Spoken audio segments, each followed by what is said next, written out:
So, my old nemesis. I can already tell there's gonna be people finding out about this video and their knee-jerk reaction is just gonna be, why are you talking about this movie again? It happened 3 years ago. Stop reigniting your hate for a movie you personally didn't like and move on.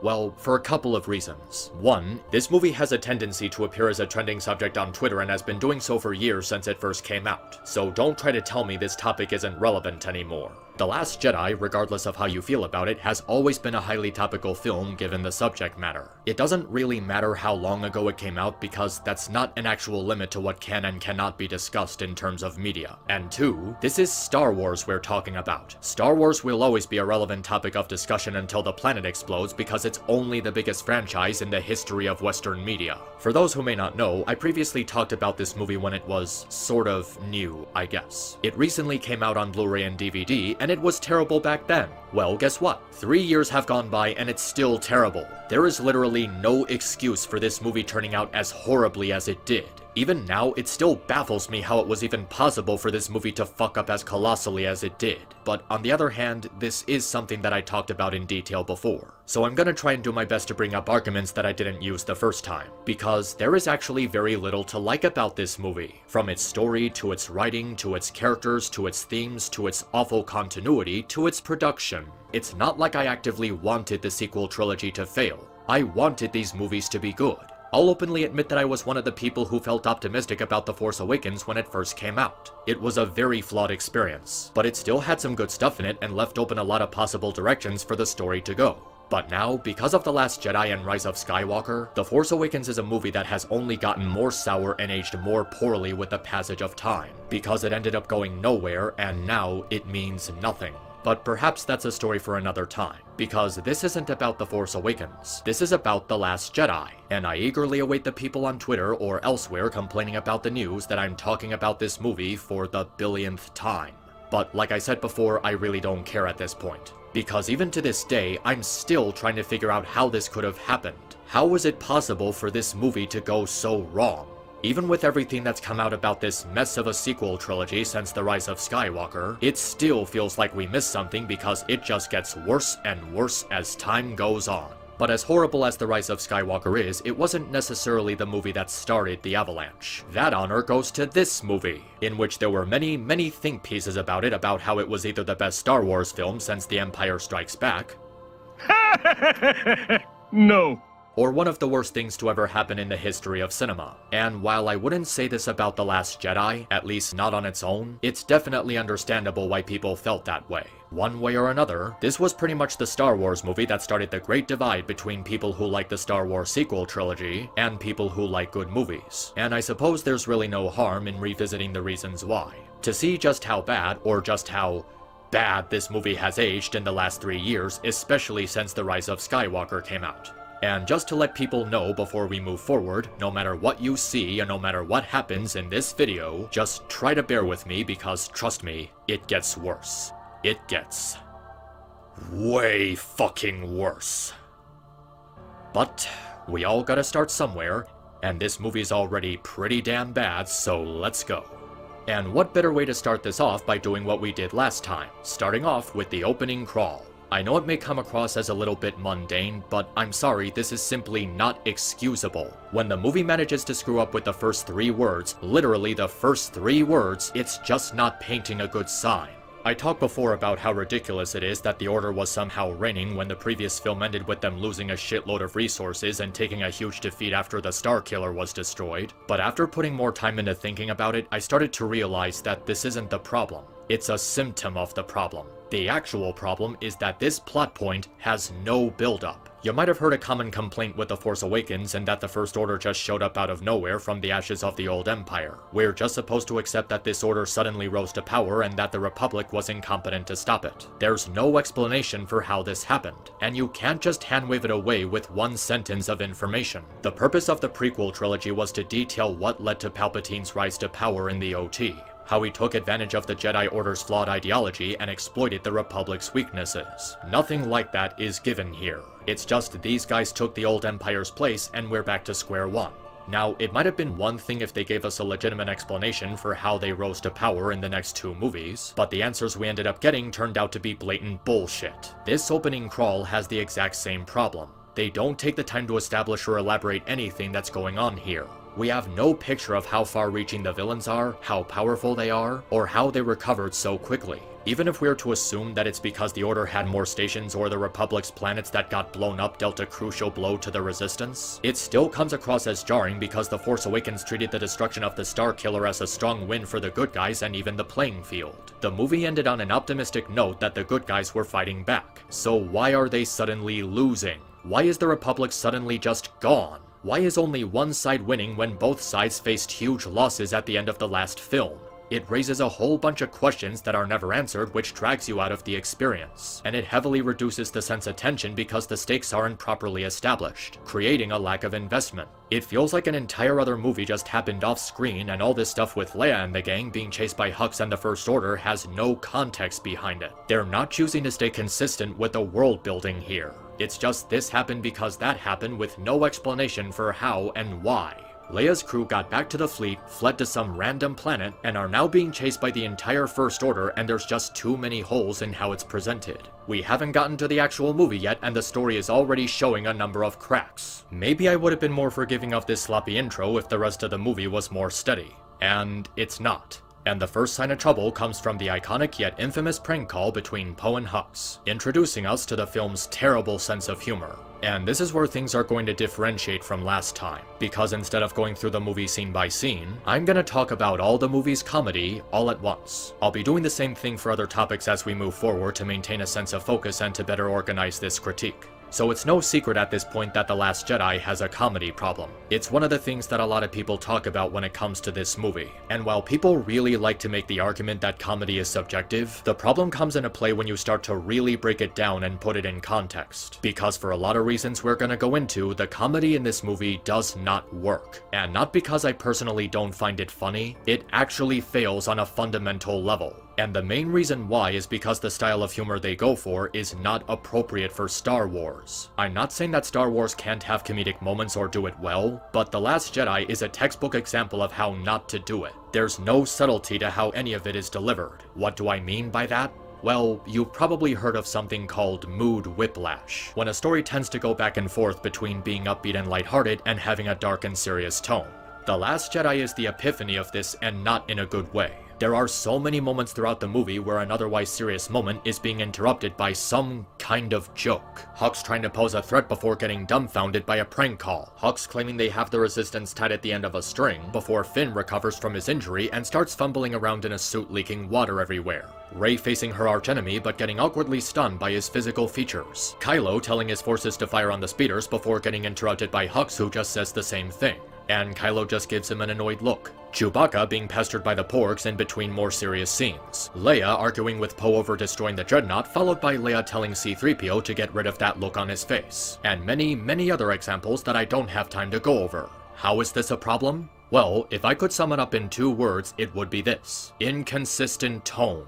The beginning of the movie sets itself up as a dramatic war film, and it features many intense action scenes with a lot of harsh deaths and dark scenes. But then you have those scenes played back to back with scenes that are clearly being played for laughs, and they're in the movie for no reason other than they just wanted to do something funny. I can only assume that they were going for the dramatic moments followed by jokes formula, which is something you would see in a lot of Marvel movies. But unlike the Marvel movies that are more lighthearted in nature given their source material, Star Wars is meant to be viewed more seriously. It's supposed to be a serious space opera. It's what Star Wars always was, which is why the constant jokes following dramatic scenes don't work here, because it treats Star Wars like a lighthearted comedy. It might have been one thing if they did these jokes every once in a while, but The Last Jedi is completely oversaturated with these types of jokes, constantly dumbing down the mood. It's constantly going back and forth between dramatic and silly, and it doesn't register when you're trying to be momentous. You're creating a scenario where we're supposed to be making a personal connection with these characters and their struggles, to come to terms with the losses and sacrifices being made. You can't do that when you're constantly bringing the movie to a screeching halt every 2 minutes just to go, "Ha ha, look at us, we're being goofy and doing silly things with awkward pauses." It makes the film come across as a parody of Star Wars more than anything else, like the Family Guy version of the OT, and even that managed to stay consistent for more than 5 minutes. I can see they were trying to make this movie more lighthearted and kid-friendly compared to other Star Wars movies, because, you know, it was bought by Disney and Disney likes pandering to kids. And that would be fine if it was more scarce with genuine build-up to the more lighthearted stuff. But that's not what The Last Jedi does. The humor never takes a second to breathe when it needs to, interrupting and weakening scenes that are supposed to be grave and solemn. They're horribly timed and misplaced, constantly showing up in moments that don't call for them. They don't allow dramatic scenes to play out naturally, constantly dragging you out of the experience and breaking your investment in the story. There's no sense of balance between these two elements. I mean, really compare the humor from The Last Jedi to the humor that can be found in the OT. Yes, they have comedic moments like Yoda's antics or Han Solo's quibs, but they're not a detriment because the balance is maintained. They're brief, more scarce, not interrupting the story, and they're also more natural to the world they're in. Additionally, these jokes help to establish and humanize the characters, giving us insight into their personalities and how they interact with each other. Now tell me, what was the purpose of Rey seeing Kylo Ren with his shirt off and having a dumb reaction like a teenage girl with a crush? I mean, besides feeding into the sick freaks who think romanticizing abusive relationships is an okay thing to do. This doesn't give insight into Rey's character or her relationship with Kylo. It's just there for the sake of having something awkward. It turns this dramatic and serious war story into a stupid teen movie. It's incessant, forced, and childish. And the rest of the jokes in the movie are like this. The comedy is constantly face-planning miserably, and it paints a really bad image for The Last Jedi because this tone is not befitting to Star Wars. It wants to be this really big and grand epic story that changes and questions the way we previously viewed Star Wars, but it also wants to be a lighthearted kids adventure with all sorts of wacky antics and characters doing silly things for no reason. And now you have a bunch of scatterbrained comedy featuring Luke drinking tit milk from a rejected Dr. Seuss alien, Hux being reduced to an incompetent butt monkey, awkwardly riding space horses through a casino, a drunken alien midget trying to hump BB-8, Rey awkwardly destroying private property of the island natives, Chewbacca being annoyed by the porgs, Finn awkwardly fumbling around in a suit spraying water, a resistance sniper tasting space rocks, and a security guard being easily defeated by a tiny robot shooting casino tokens and a mugger hitting him in the head with a boot, despite that he was wearing a fucking helmet, in a film that we're supposed to be taking relatively seriously. It's like Doug Walker somehow got a hold of the writing process and started going hog wild with all of his terrible ideas. And it just won't stop. It's bad enough that the jokes are constantly failing to be funny while breaking the tone, but it follows you constantly throughout the entire film. It's so painfully desperate to get even the tiniest chuckle out of you that it will hammer the comedy incessantly into your head like they're actually in the background shouting, "Please find us funny." And when you put it all together, the comedy in The Last Jedi is cringe. It is so cringe. It's the kind of cringe that makes you wish for the ability to erase stuff from your memory so you can immediately wipe it out of your mind. It's not that it has any gross out like saliva or boogers or snot or flatulence or any of that kind of stuff. Rather, it is so obnoxious, so insufferable, and so aggravating that it makes you want to rip your brain out and throw it into the nearest blender. In fact, the comedy of The Last Jedi is so horrible that I actually put together a list of things that I would rather watch than ever subject myself to a single joke in this movie ever again.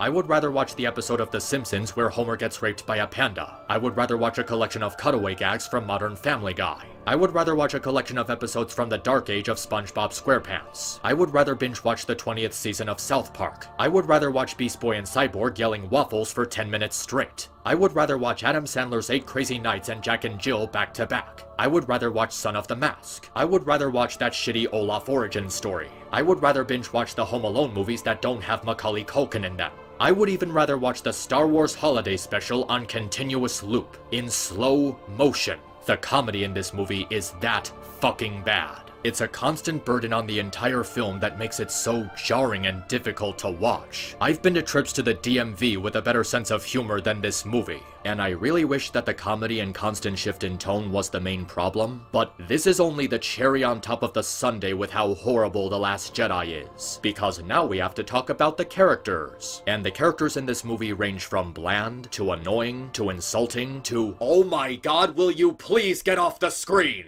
Everyone in this movie, except maybe Finn and Poe, is just an incompetent buffoon. And they make up some of the most irritating people that I've ever had the misfortune of spending my time with. Let's talk about Finn and Rose first, since I guess it would be easier to start with them. I might get people disagreeing with me on this, but Finn in The Force Awakens was a good character. I keep seeing people saying that he should have been the protagonist, and I can see why they would say that. He was more developed and had a much more interesting setup than Rey. A stormtrooper who has second thoughts about the Empire and questions his allegiance tries to run away from the war afraid of the Order's power, but through the friendships he makes along his travels, he starts to understand the weight of what's at stake. He finally works up the courage to join the war effort, stand up to his former superiors, and is willing to lay down his life fighting Kylo Ren to protect Rey. He goes through a legitimate character arc about overcoming his fears and finding the courage to stand against the enemy, and it was also a setup being given to a stormtrooper, who are normally just seen as background fodder for the good guys to beat up on. This was a pretty unique concept for Star Wars, at least for the main movies, and there was a genuine sense of effort being put into establishing his character. It made us want to see what they were going to do with him, and upon seeing the next two movies, we immediately regret putting so much investment into him. The first problem comes from how it feels like his character is just regressing into being a coward who runs away from the war. Even with the setup that they were down to their last legs, the Finn who developed the courage to fight back wouldn't just abandon everyone like this. He would have stayed and gone down with the ship, staying loyal to the end. In some way, he kinda just goes through the same thing that he did last time. He starts off trying to run away from the war, and at the end he's willing to sacrifice himself to save others. It's a blatant rehash of his character arc from the first film, and it's made worse here because they don't put any time into properly developing his arc. If anything, he ends up taking a back seat while Rose is made into the more central character for the subplot. Finn doesn't do anything significant in the entire film. Like, you could have easily left him in the hospital bed and have Rose go on her quest with some random resistance fighter. You get the exact same thing. Even his conflict with Phasma is so rushed and so haphazardly added in the middle of the second act that it feels like they just did not give a shit. Finn coming face to face with Phasma was supposed to be the culmination of his character arc, his shining moment in the trilogy, and they just go through it in the blink of an eye in a really half-assed way. Like they just wanted to get it over with as soon as possible because they already have a bunch of stuff going on with Rey, Luke, and Kylo. It's just hand-waved away when it should have been a much bigger moment in the trilogy. And on that note, I really hope Gwendoline Christie was happy with her 3 minutes of screen time as her character got no development across 2 movies. We relate to her due to her actions and her character. What a fucking waste. I remember Zam Wessel more than I do this waste of a Boba Fett clone. She had a bigger effect on the story than Phasma did. The battle on Crate was the closest that they came to do anything meaningful with him, and even that ends up meaning nothing because they just have Rose robbing us of a meaningful heroic sacrifice. If they actually had the balls to go through with this, it would have given the climax a sense of meaning, creating actual stakes and raising the tension, and it would have given Rey something to work with, because now she lost 2 close friends. Her struggle with not falling to the dark side would have been given nuance and provide us with a great cliffhanger. Will she find a way to overcome the dark side or succumb to it in her grief? It would have been a kill 2 birds with 1 stone move, giving Finn a meaningful send-off as well as providing Rey with an actual dilemma to deal with, instead of just being a Mary Sue. But no. Because Rian Johnson was so obsessed with shoving Rose in your face, we have to cheat Finn out of a legitimately heroic sacrifice. And then when The Rise of Skywalker came out, his entire character is nothing but background noise. It's practically a meme that all he does in that movie is shout Rey. He does nothing in The Last Jedi, and he does nothing in The Rise of Skywalker. At this point, you'd might as well have just had him die in his fight against Kylo because he serves absolutely no purpose after that scene. He goes through no meaningful growth or change after episode 7, so his presence on screen is just a waste of time. And then you have Rose. She is the worst. There's no two ways about it, she is the absolute worst. Maybe not the worst character in the trilogy, that would be this guy, but she's definitely the worst character in this movie. You thought Jar Jar Binks was insufferable? Jar Jar Binks is merciful compared to Rose Tico. At least with Jar Jar, there's the sense that he was made with the intent of being hated for how much he annoys the other characters and the audience. And mission accomplished there because this turd was absolutely grating in both the verbal and visual sense. But Rose is made with the sense that we're supposed to like this character. We're supposed to relate to and sympathize with her. And they fail so badly at doing this. Every scene with this character is just a headache to get through. She is just an annoying airhead. Imagine if the movie's uneven tone, with its mood whiplash between trying to be serious and constantly relapsing into juvenile humor, was concentrated into an actual character in the film. Now you have Rose Tico. Our introduction to this character is seeing her mourning the loss of her sister, then suddenly getting excited and enthusiastic about meeting Finn. She tries to be all brooding and serious when talking about the corruption in Canto Bight, and then she's all giggly and bubbly while interacting with space horses. And even without that inconsistency, she is just so aggravating. The appeal to her character character is supposed to be that she's a resistance fighter grieving over the loss of her sister who sacrificed herself during the bombing run. But with the way she behaves throughout the film, it feels like she's not taking the death of her sister as seriously as she should be. And if that wasn't bad enough, you also have the scene where she prevents Finn from sacrificing himself to save the resistance. There is so much wrong with this scene that it's not even something to joke about. So you prevented Finn from sacrificing himself because it's about not fighting what we hate, but saving what we love, despite that he was just trying to save the people he loves. Oh, and she also happens to be saying this while the resistance base is being blown up as a result of her selfish actions. The resistance that was also fighting to protect the people they love. And then you can top it off with the horrible decision to make Rose kiss him, confirming that this entire waste of a subplot was just an excuse to throw shipping fuel into the movie. Just what the fuck? There was no hint of romantic chemistry between these two throughout the entire movie. None of the dialogue between them implied an intimate relationship even in hindsight. And even then, their characters are so badly underdeveloped that you don't even feel investment in their relationship. And they only knew each other for maybe 2 days. So you're telling me that Rose was about to let the Resistance get slaughtered and have the First Order enslave the entire galaxy for a guy she only knew for 2 days? It might have been one thing if Rose had some kind of epiphany that Luke was coming to save them. But she didn't. No one did. If you take out the knowledge that Luke was going to show up a few minutes later, Rose just doomed the entire galaxy. She was going to waste her sister's sacrifice for her own personal desires. That is not sympathetic in the slightest. Oh, and how about the hypocrisy in that it's not about fighting what we hate line, when just a few hours earlier you gleefully destroyed that casino you oh so hated, because you hated the whole profiting from war thing. I still remember my first time watching this scene, and when she closed her eyes I thought to myself, God, I hope she's dead. Rose is that special kind of character who goes out of her way to ruin the entire experience with their mere presence. She's the Ashley from Resident Evil 4 of Star Wars. And even with all that aside, it's not just that she's an annoying character, it's that she's a poorly established one who has no purpose in the story. Even Jar Jar did things that served a purpose in the story, and not just his fuck up that put Palpatine into power. Rose's sister served a higher purpose in the story, and she was in the film for like 3 minutes. What does Rose actually do plot-wise, besides screwing Finn out of his heroic sacrifice? Just some dumb in-your-face speech about the evils of capitalism and rich people? And for that matter, they don't even take the time to really delve into the connection between these two. When Rose starts discussing the corruption of Canto Bight, why wasn't there a follow-up talk between her and Finn? Finn was also kidnapped from his family and forced to serve under the First Order as a child. The two might have had something to relate to here. They were both forced into hardship as children, and they both experienced bad things from it. But instead of giving the two a chance to actually communicate and develop their relationship, they immediately skip over to the part where they find the codebreaker and then get arrested. Instead of the two being treated as equals, Finn is just set up as a comedic dumb character that serves as a way for Rose to explain pointless shit. There's never a moment where the two actually relate to each other or form some kind of bond. So Finn's presence just feels forced while they shove Rose in your face. And when you really think about it, what purpose did this even serve? Because the Finn and Rose subplot is unnecessary filler in every single way. Nothing they do has any effect on the actual story going on. Not Rey and Luke, not Kylo and Snoke, not Holdo and Poe, nothing. The trip to Canto Bight. What did this add to the plot? Oh, we find out a bunch of rich people are selling weapons to both sides and using the war for profit.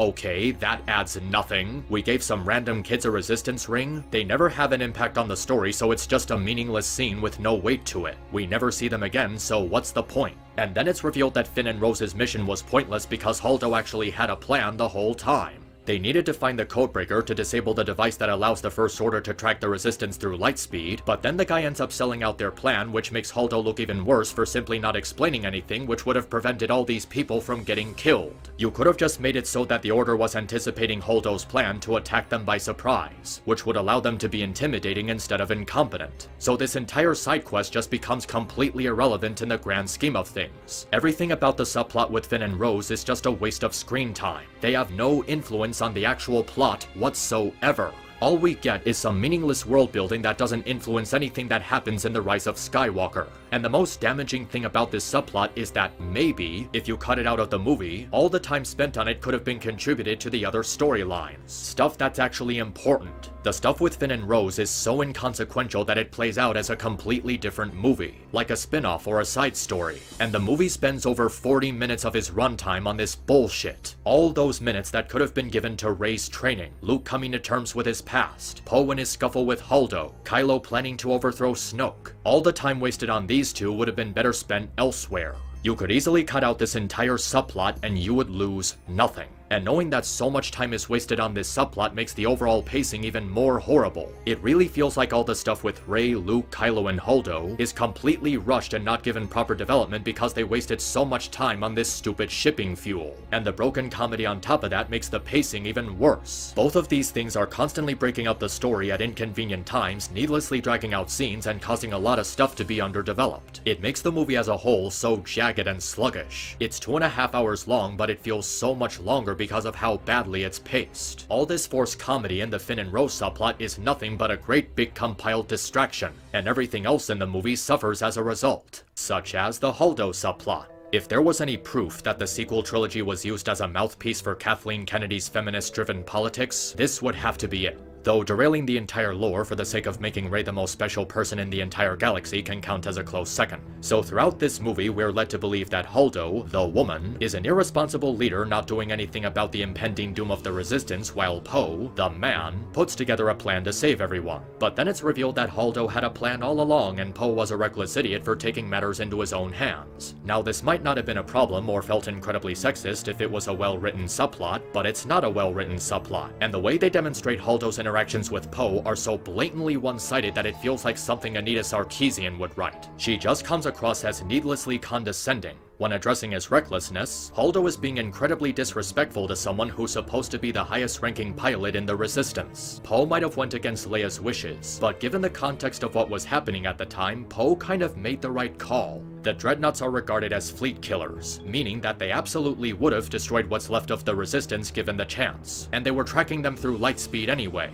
If they didn't destroy it, the Order would have obliterated their ship. There would have been no time for Holdo's evacuation plan or even Poe's plan to disable the tracker. Poe is supposed to be seen as in the wrong, but he actually saved the Resistance. Not telling him the plan because he's a hothead is a stupid justification, and it's also a really dangerous thing to do. If you have a hothead in your ranks, then keeping him in the dark about a plan he might agree with is the stupidest thing you can do. And he ends up agreeing with the plan anyway. They didn't tell him the plan just for the sake of artificial suspense. Why? Because Leia demoted him 5 minutes ago? Now aside from that playing into a really big running problem with the movie, that being it was written by people who have really shitty ideas for how the military operates, it makes no sense that Holdo wouldn't tell Poe or anyone else about the plan. Even if he was being reckless or was rightfully demoted, that literally has nothing to do with anything. Neither of those things have anything to do with whether or not he was privy to a plan. There was no reason to leave anybody in the dark. Maybe if there were concerns for a spy within the ship, but this was never brought up at any point as an issue. It would have been far more sensible to give him evidence that she knew what she was doing instead of making him believe in her out of blind faith. While it's true that the chain of command should be respected, it's also tangible to explain your plans to your teammates to maintain people's trust in you.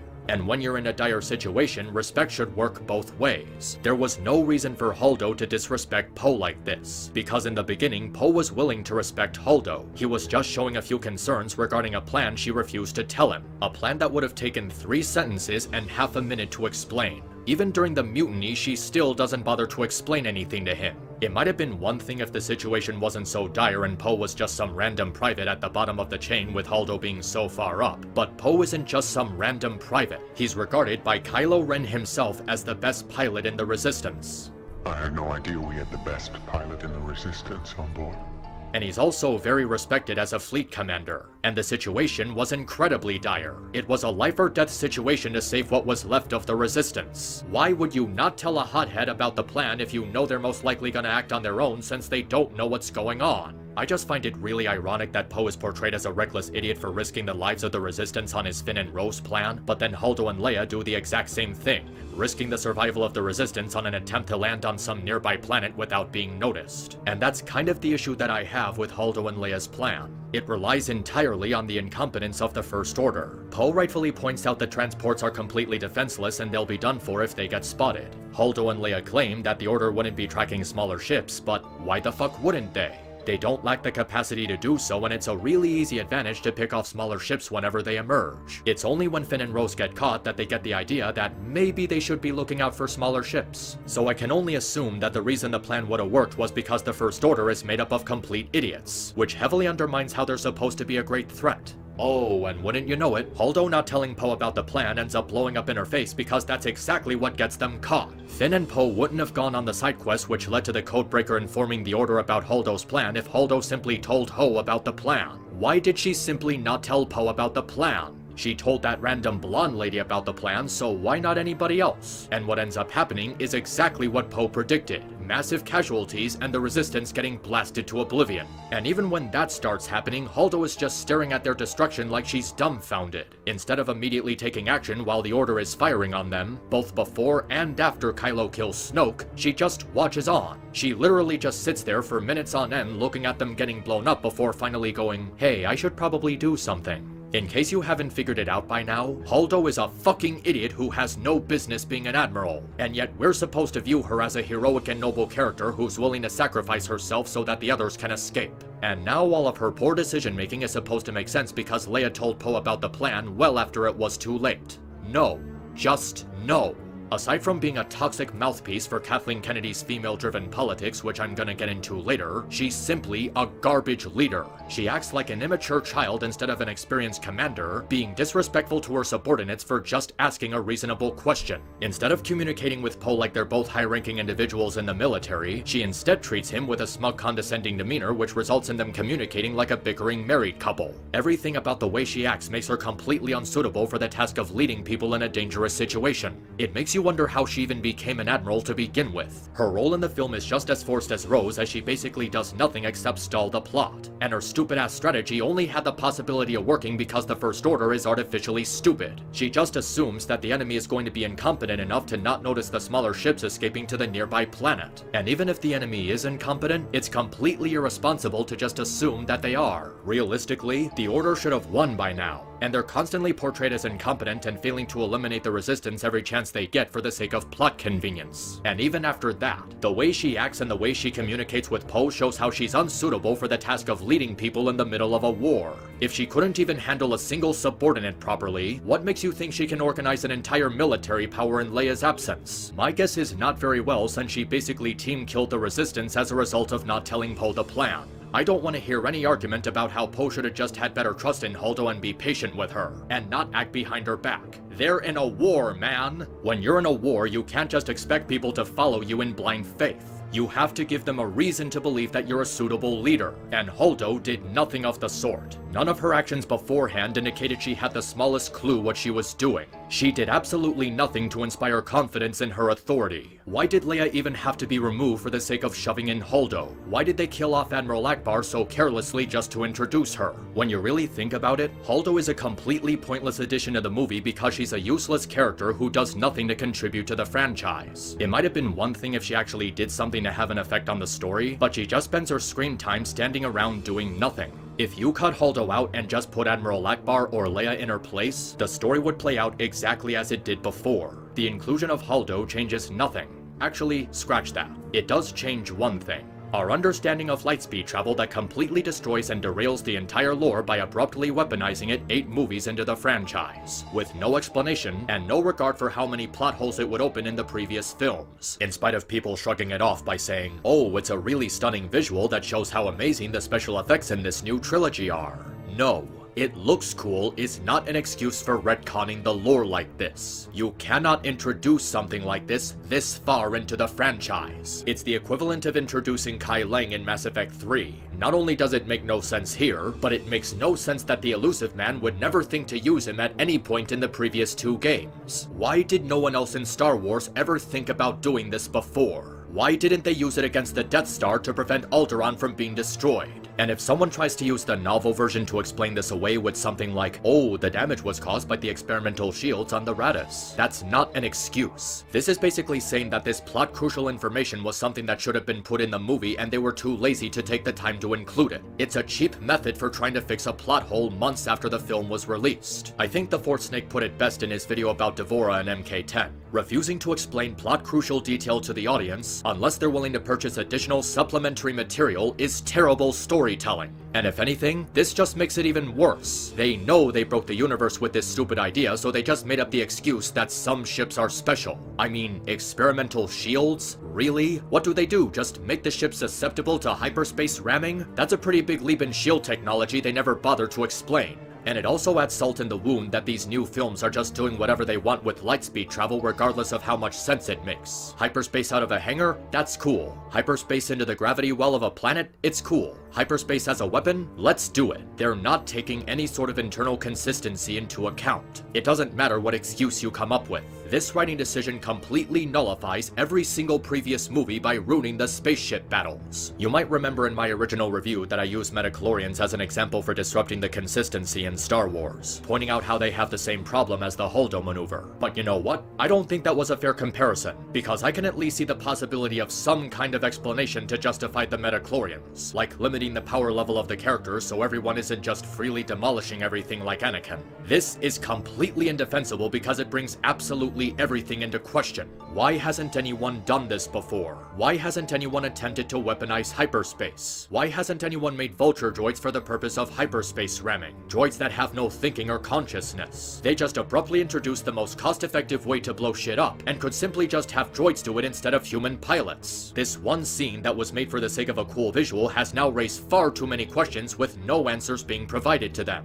And when you look more into it, this concept of weaponizing hyperspace doesn't even know how hyperspace works. Hyperspace and normal space are not the same thing. Hyperspace isn't simply going very, very fast. It's entering another dimension where space-time makes travel distance shorter. Holdo's ramming plan should not work because you're supposed to be immaterial when going through hyperspace. But now that it's not immaterial, it completely destroys the concept of hyperspace travel. If you hit even a single speck of dust, your ship is going to explode. It's only by sheer luck that no one has blown up in the middle of a lightspeed travel by this point. Every time they jump to lightspeed, they are now at the risk of crashing into a gas cloud, planet, asteroid, sun, or another ship on their way to their destination. What kind of science fiction film doesn't even know how hyperspace works? But you know what? Let's put aside all that technobabble for a moment. Let's just pretend that there was some sort of actual reason why no one thought of weaponizing hyperspace before, or that it's completely safe to use for travel. Even with those two things aside, weaponizing hyperspeed still destroys Star Wars completely because of one solitary fact. Introducing hyperspace as a weapon is a completely self-defeating concept. How are we supposed to respect any kind of laser weaponry now? They just created a world where the only real firepower is hyperspace missiles. Now fleets can just attack each other from miles away without even seeing each other. Battles can suddenly end in minutes. Big battleships are now just giant bullseyes asking to be blown up. I mean, try to consider this. Why do you think we never saw LST as a weapon in any sci-fi story before now?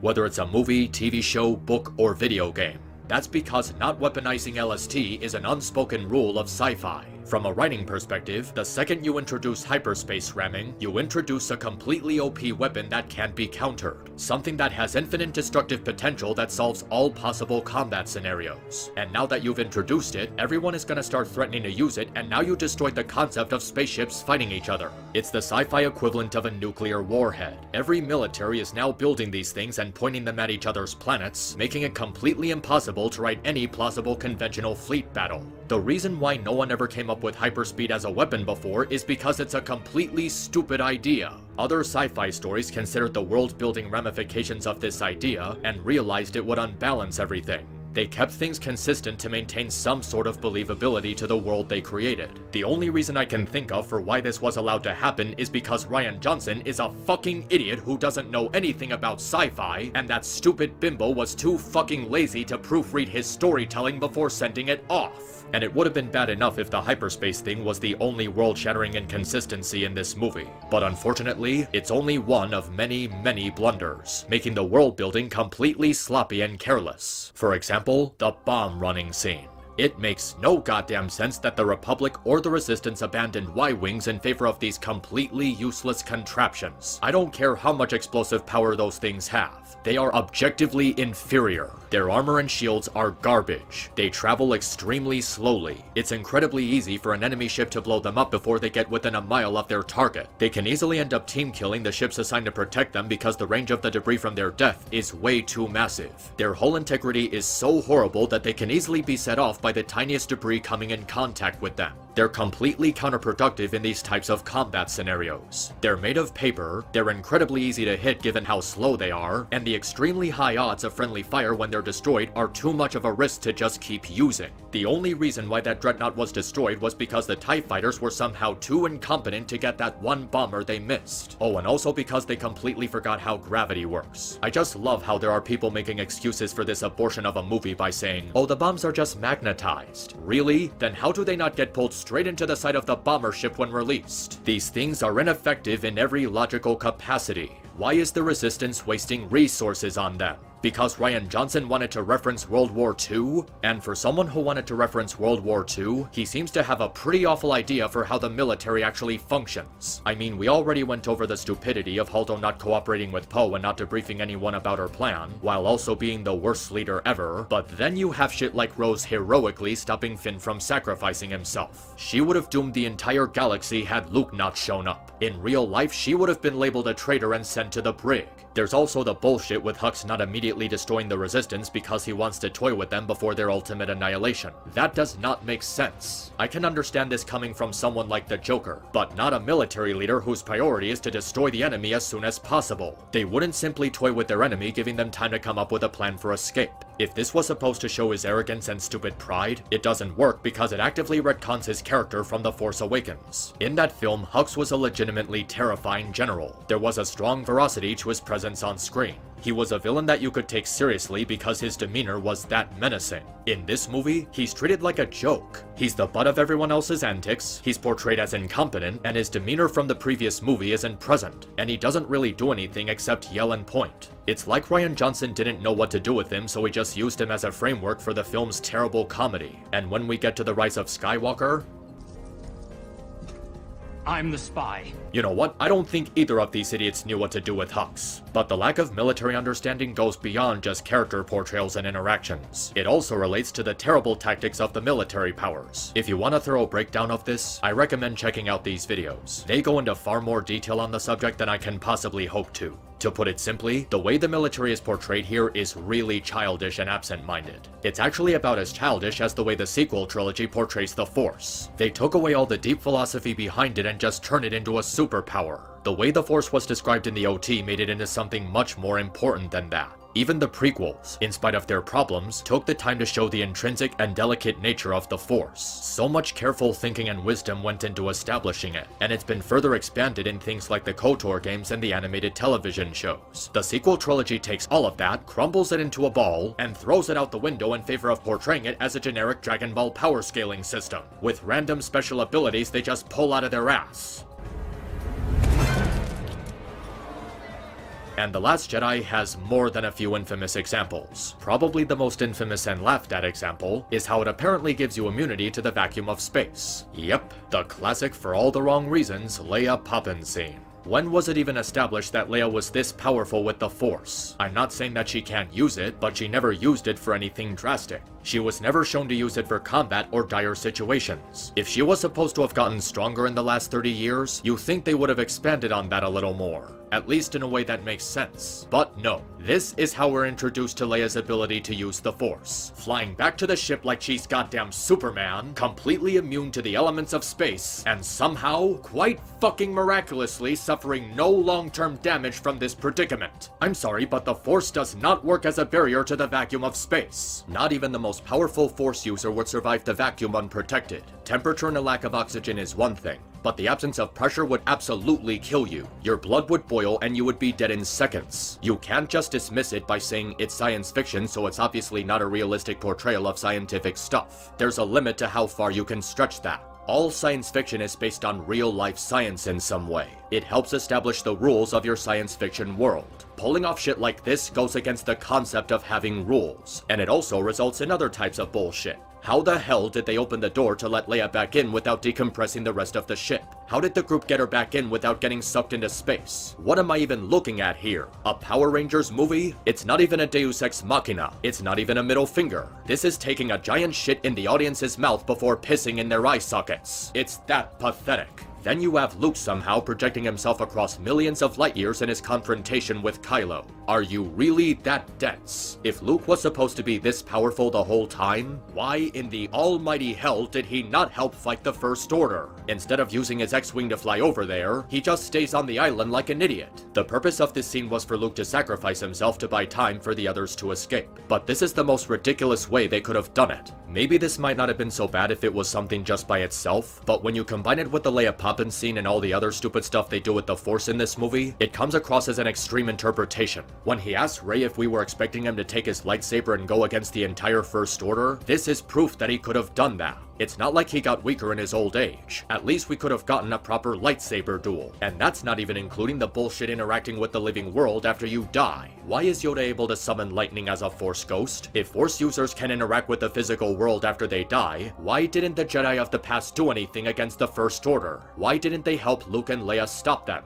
Can the Sith do it too? Can they interact with the living like the Jedi can? Why aren't they helping Kylo and Snoke conquering the galaxy? Why aren't we seeing Sith and Jedi ghosts fighting each other? You see, this is why you can't just make shit up as you go along. You have to carefully consider how this stuff fits into the story, or else you end up with questions like this. Now you have too much contrivance and it ruins the cohesion. It destroys the internal consistency of Star Wars. I brought this up in my original review and it bears repeating. When you're making a story of any kind, whether it's Star Wars, Lord of the Rings, the MCU, or even My Little Pony, internal consistency is extremely important. You introduce rules to how your world works and you have to follow those rules. Nothing in The Last Jedi, let alone the rest of the sequel trilogy, properly fits with anything that happened in the original 6 movies. Hyperspace ramming, the bombers, the backwards development of military tactics, Force ghosts interacting with the physical world, the ass-pulled Force powers, portraying the Force as a power race, the First Order rising out of nowhere, the portrayal of several characters, and that's just the worst of it. The things done in the sequel trilogy, let alone The Last Jedi, make the meaning behind the world building and mythology weaker and less compelling. Things that were established in the OT and the prequels no longer hold any weight. And it also makes the OT pointless since Luke, Han, and Leia went through all that crap to defeat the Empire just for them to come back. You can't even make the argument that the First Order is a completely different threat because according to The Rise of Skywalker, it was all part of Palpatine's plan and he was alive the whole time. It's objectively bad storytelling. And for anyone who tries to say something like, well, if you view the sequel trilogy as a standalone trilogy or any of the 3 movies on their own, maybe they get better. No, they don't. Even without the continuity and world building of the original 6 movies, these 3 are still lackluster. And aside from that, it's a self-defeating way to view the sequel trilogy. You can't just say view these movies as their own thing because they're not supposed to be seen as their own thing. It's called the sequel trilogy for a reason. The Force Awakens, The Last Jedi, and The Rise of Skywalker. All of them are supposed to be smaller parts of a greater whole. Star Wars isn't just some franchise. It's the biggest and most important franchise in all of media. Its massive scope is still being discussed across the board because it is the staple of Western media. It invented every trick in the book in terms of world building, lore, big-scale storytelling, character deconstruction. There are millions of parodies and spoofs of it specifically because of how great an influence it had in the 70s and 80s alone. It revolutionized so many storytelling tools and techniques we still use today. It's the golden example for why the "it's just a movie," or "it's just a video game," or "it's just a cartoon," or "it's a work of fiction that isn't real so it's not worth getting upset and angry over" excuse is a terrible dismissal of criticism. It changed the very foundation of filmmaking and inspired millions of people worldwide. No other franchise in the history of media can ever hope to wield even a candle to it. It was ahead of its time in so many ways, and the sequel trilogy completely disregards that entirely, in favor of empowering women, intersectional politics, and horribly thought-out plot twists that amount to nothing but lazy shock value. It's completely disrespectful to such an important legacy. And that's not even including the plot holes. Just so many plot holes. The Last Jedi alone is a treasure trove of things that just don't make sense. As a standalone film, and especially when you put it next to the other movies. Why did Phasma cooperate with Han and Finn to lower the Starkiller shields if her armor was blaster-proof? Where is the galaxy-wide rage at the First Order destroying 5 planets? Do they not give a shit that they committed mass murder? Why didn't the Order immediately target Leia's cruise ship to prevent the Resistance from escaping? Why did Kylo just assume that he killed Luke instead of making sure he was dead? Why did Finn and Rose not take the slave children with them and not drop them off at a safe location before returning to the ship? You realize that by destroying the casino, you're subjecting them to more hard labor and torture, right? If Holdo had a gun the whole time, why did she allow Poe to continue his mutiny? Why didn't they take the gun away from her if she's more than likely to use it against you? Why is Finn suddenly able to pilot a ship when it was a main plot point in the previous film that he needed a pilot because he wasn't experienced in flying a ship by himself? When the First Order has the Resistance trapped on Crate, why didn't they call another one of those dreadnoughts to fire on them? It's not like they were in short supply. With all the talk about tracking them through lightspeed, why didn't they track the Millennium Falcon at the end of the film? Why didn't Leia use her force powers to get them out of the cave? How did Finn drag Rose across the battlefield and back to the cave so quickly? If I really wanted to, I could make a whole separate video just laying out plot holes in this film that either don't make sense or create inconsistencies with what we've seen before. But this is already pretty lengthy and I want to try and keep things shorter this time around. Much less I get complaints from idiots trying to dismiss my critiques by saying that my video's length is too long for them. And while we're on the subject, I want to take a moment to apologize for something because it was really dumb of me to do. I just want to say I sincerely apologize for that stab I took at Mauler in my original review. I don't know what made me feel the need to make that comment, but it was a really juvenile and childish way to dismiss the time and work he put into his review. I don't know. Maybe it's because I was cynical at the time and I was prejudiced to the idea of a review of something being longer than the thing itself, which just made me look really hypocritical since I ended up making my own review being longer than the thing itself. It was a really jerk-ass thing to do, and I was being dismissive of him for no good reason. It was really unfair and I could have handled it a lot better. So, Mauler, if by some chance you find this, I really am sorry about what I said. Hopefully we can let bygones be bygones and try to move forward from there. So, with all that stuff out of the way, let's talk about the big three. Kylo Ren, Little Miss Perfect, and Luke Skywalker. Might as well start with Kylo since it's easy to shit on emos. Now, Kylo Ren is what would happen if you took Anakin from Episode 2, extracted his whiny attitude, combined it with the essence of a potential school shooter, and place it into a vial before injecting it into Adam Driver. A petulant, overly angry, unstable, deranged, sociopathic nutcase who's prone to adolescent tantrums and psychotic tendencies. Now, at first I was willing to hesitate on that description of his character, because after the scene where he destroys his helmet symbolizing how he's growing out of his Vader worship, he started developing into a more calm and collective character. And for the time, it seemed like an interesting direction for his character to go. Actually taking the time to develop your antagonist and making him more than a one-dimensional angsty edgelord, that's great. But then he kills Snoke and just reverts to being a cold-blooded killer for no reason. It literally comes out of nowhere. I swear, his character flip-flops just as badly as Rose, where he tries to be reserved and focused, just to go back to being a thoroughly violent nutjob all over again. And it actually gets really disturbing at times. Remember this scene? I want every gun we have to fire on that man.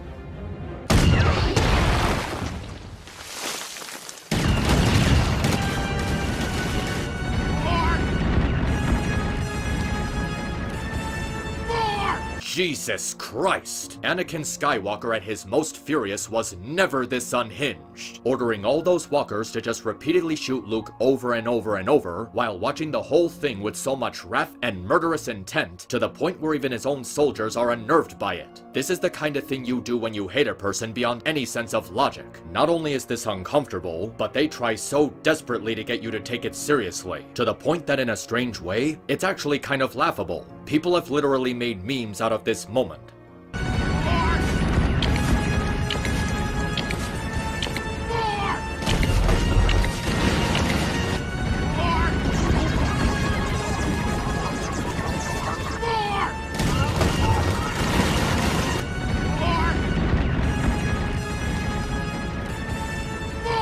There aren't any more! That's the whole barrel!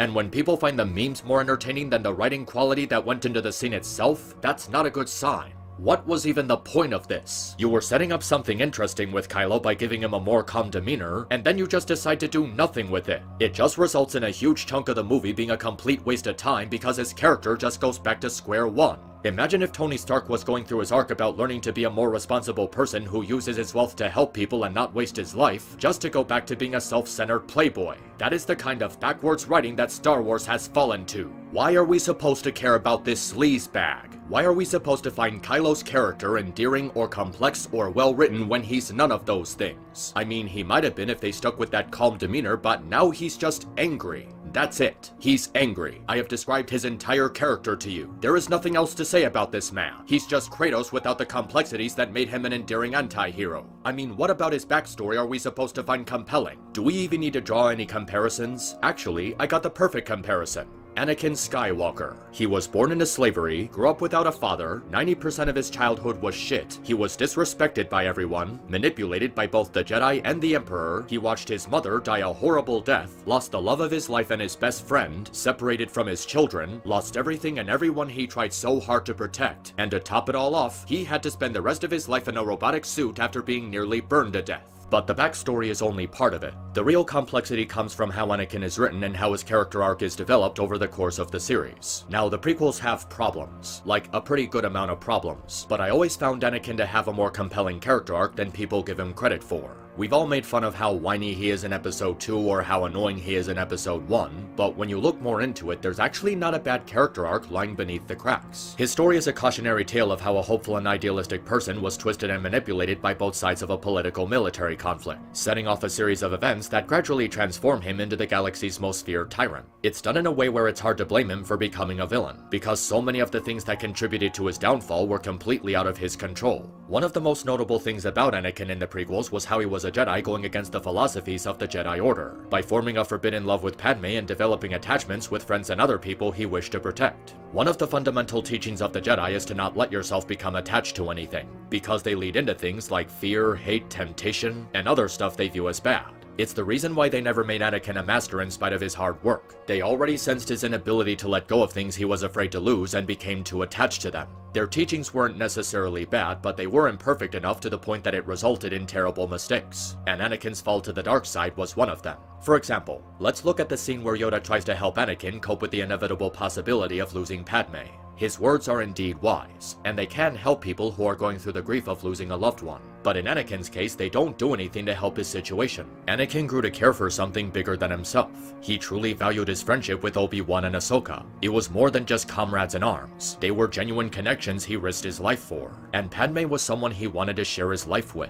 Someone he loved and wanted to keep safe. He was afraid of losing her. And he's not wrong for feeling those emotions. It makes him human, something that the audience can relate to. The problem stems from how the Jedi are stuck in their hubris, and too ignorant to change their worldview. Their ideology was too rational, which prevented them from making a better future for everyone. They viewed any sort of attachment as unhealthy, and sidelining that made them vulnerable. What they failed to understand was how those attachments, things like friends, love, marriage, and family, can actually make you stronger. And denying people those attachments can end up turning someone to the dark side.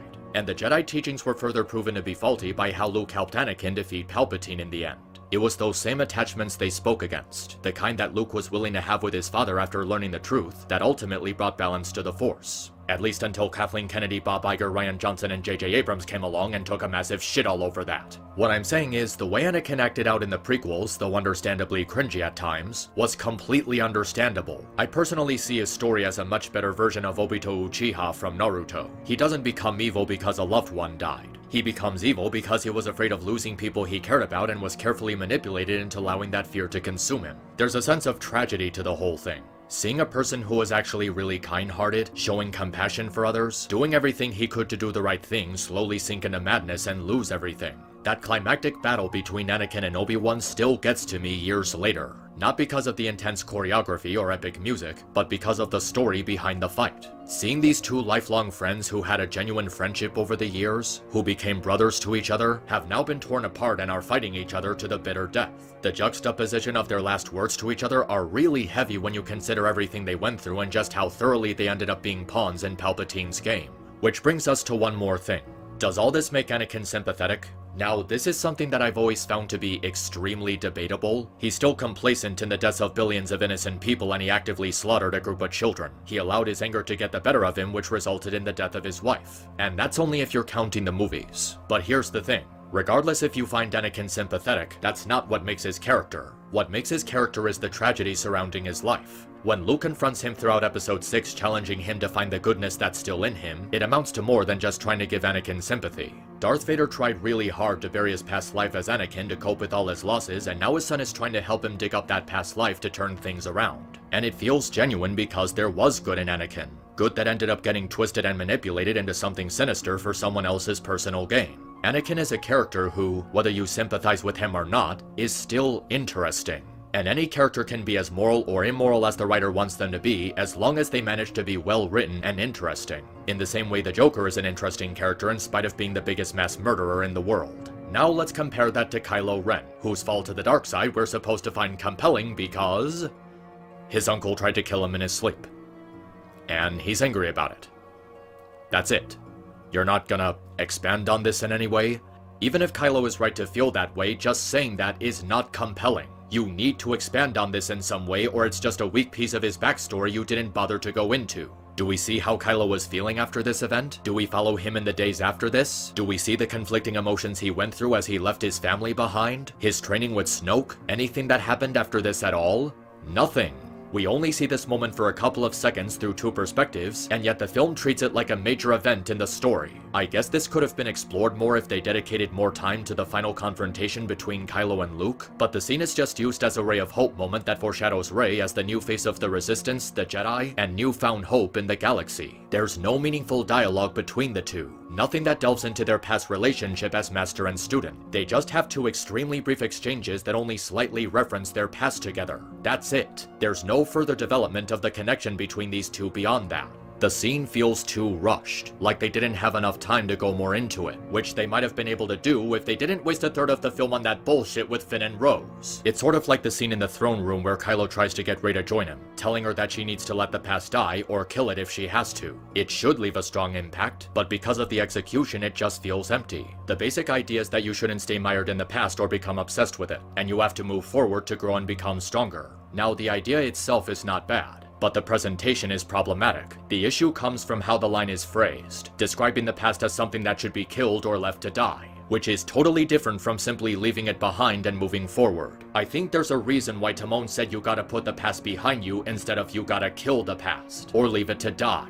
Remember, this is being said by Kylo Ren, who's a homicidal maniac who will backstab anyone to get what he wants. I don't think taking any life lesson from him to heart is exactly a good idea. And this advice is not just unhealthy, it's also hypocritical. His exact words are to let the past die, and yet he reverts to his past behavior of being a cold-blooded killer. I get the notion that we're not supposed to take this with any sincerity because Kylo is the villain trying to gaslight Rey, but it's such a forced and poorly delivered line that it makes you wonder why it's even in the film in the first place. People have taken this as Rian Johnson telling people to abandon everything they knew about Star Wars and to accept this new trilogy as the norm, and I would totally believe that, because everything about this new trilogy is Kathleen Kennedy, Bob Iger, Rian Johnson, and J.J. Abrams murdering the legacy of Star Wars and destroying its reputation. People who have no knowledge or respect for the franchise and have no idea how to properly represent it outside of cheap nostalgia baiting. I also love the irony that Disney allowed this line to slip into the film despite that they're constantly milking their past bone dry with those god-awful remakes. It's almost as ironic as them allowing that subplot about how rich people are bad as they continue to buy out every single property that's still hiding from their greedy claws. Bottom line, Kylo Ren is simply pathetic. He tries to act cool, but he's simply just a whiny shithead. He's not sympathetic in any capacity, and they don't delve into his backstory in any meaningful way. And yet, we're supposed to take him seriously because he ends up pulling off a shocking plot twist by killing Snoke and becoming the new Supreme Ruler, before even bothering to do anything compelling with Snoke.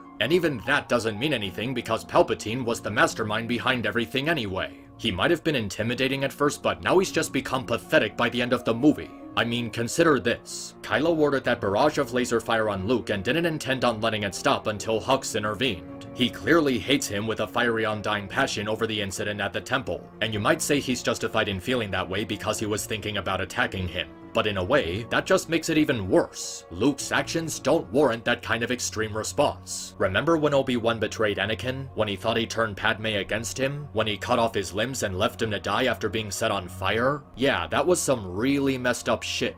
And yet when Anakin came across Obi-Wan on the Death Star, he wasn't nearly as unhinged as Kylo was with Luke. He didn't force choke him, he didn't try to crush his body, he didn't try to repeatedly blast him. It was a simple lightsaber duel. In spite of what Obi-Wan did, Anakin as Darth Vader was reserved and cautious. He wasn't screaming in anger or charging in blind rage, he meticulously battled him with a sense of stability. In comparison, yes, Luke had his lightsaber ignited with thoughts of killing Kylo, but he wasn't going to dismember him and have him set on fire. Kylo is so so blinded by bloodlust and hatred when what Luke did was actually small potatoes compared to what Obi-Wan did to Anakin. And in spite of that, he ordered that endless barrage of lasers and demanded more of it. He attacks Luke in blind rage, screaming in unbridled anger. Kylo is clearly the unhinged one when you put him back to back with Darth Vader. You want a different example? Okay, how about this scene from episode 5, when our heroes escaped from Cloud City and Vader was there to see it happen. Remember the tension when the bridge crew was silent, waiting for Vader to do something? You would expect him to lash out in anger, right? Killing one of the stormtroopers for failing him? And you know what he does? He simply walks away.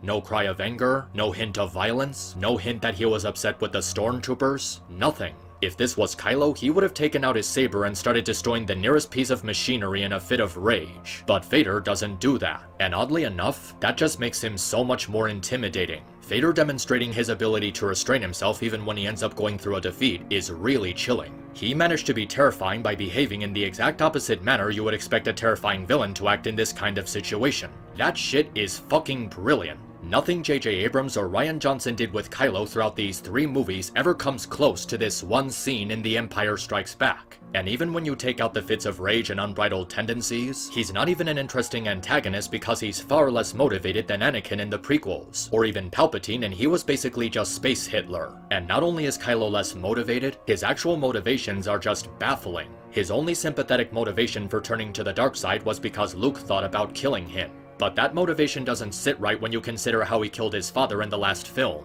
He demonizes Luke for thinking about killing his nephew, but doesn't hesitate to kill his own father. This just makes him nothing short of a hypocrite. His backstory is hardly explored and rushed as hell. It's completely lazy to just say, oh well, Luke tried to kill him. Okay, so if he demonizes killing family, then why would he kill his own father? Because an ugly testicle-faced Sith Lord told him to? That wasn't even Snoke. He killed Han Solo of his own volition. The way Anakin was written in the prequels wasn't always on point, but his motivations were far more genuine. And he has a more compelling character arc as a result. In The Phantom Menace, he's taken from his mother and succumbs to the fear of being separated from her. This is carried over to episode 2, where he ultimately fails to save her, watching her dying in his arms. The same fear drives him to the breaking point when he begins to see visions of his wife suffering a similar fate. And this overwhelming fear of loss drives him completely into Palpatine's folds, causing him to turn on the Jedi in an effort to gain the power to save Padme. Which, by the way, the Rise of Retcons introduces Force healing and resurrection, which completely destroys Anakin's whole motivation for turning to the dark side in the first place. Then it all comes full circle in Return of the Jedi, where the Emperor's threats of destroying his son breaks the dark side's hold on him,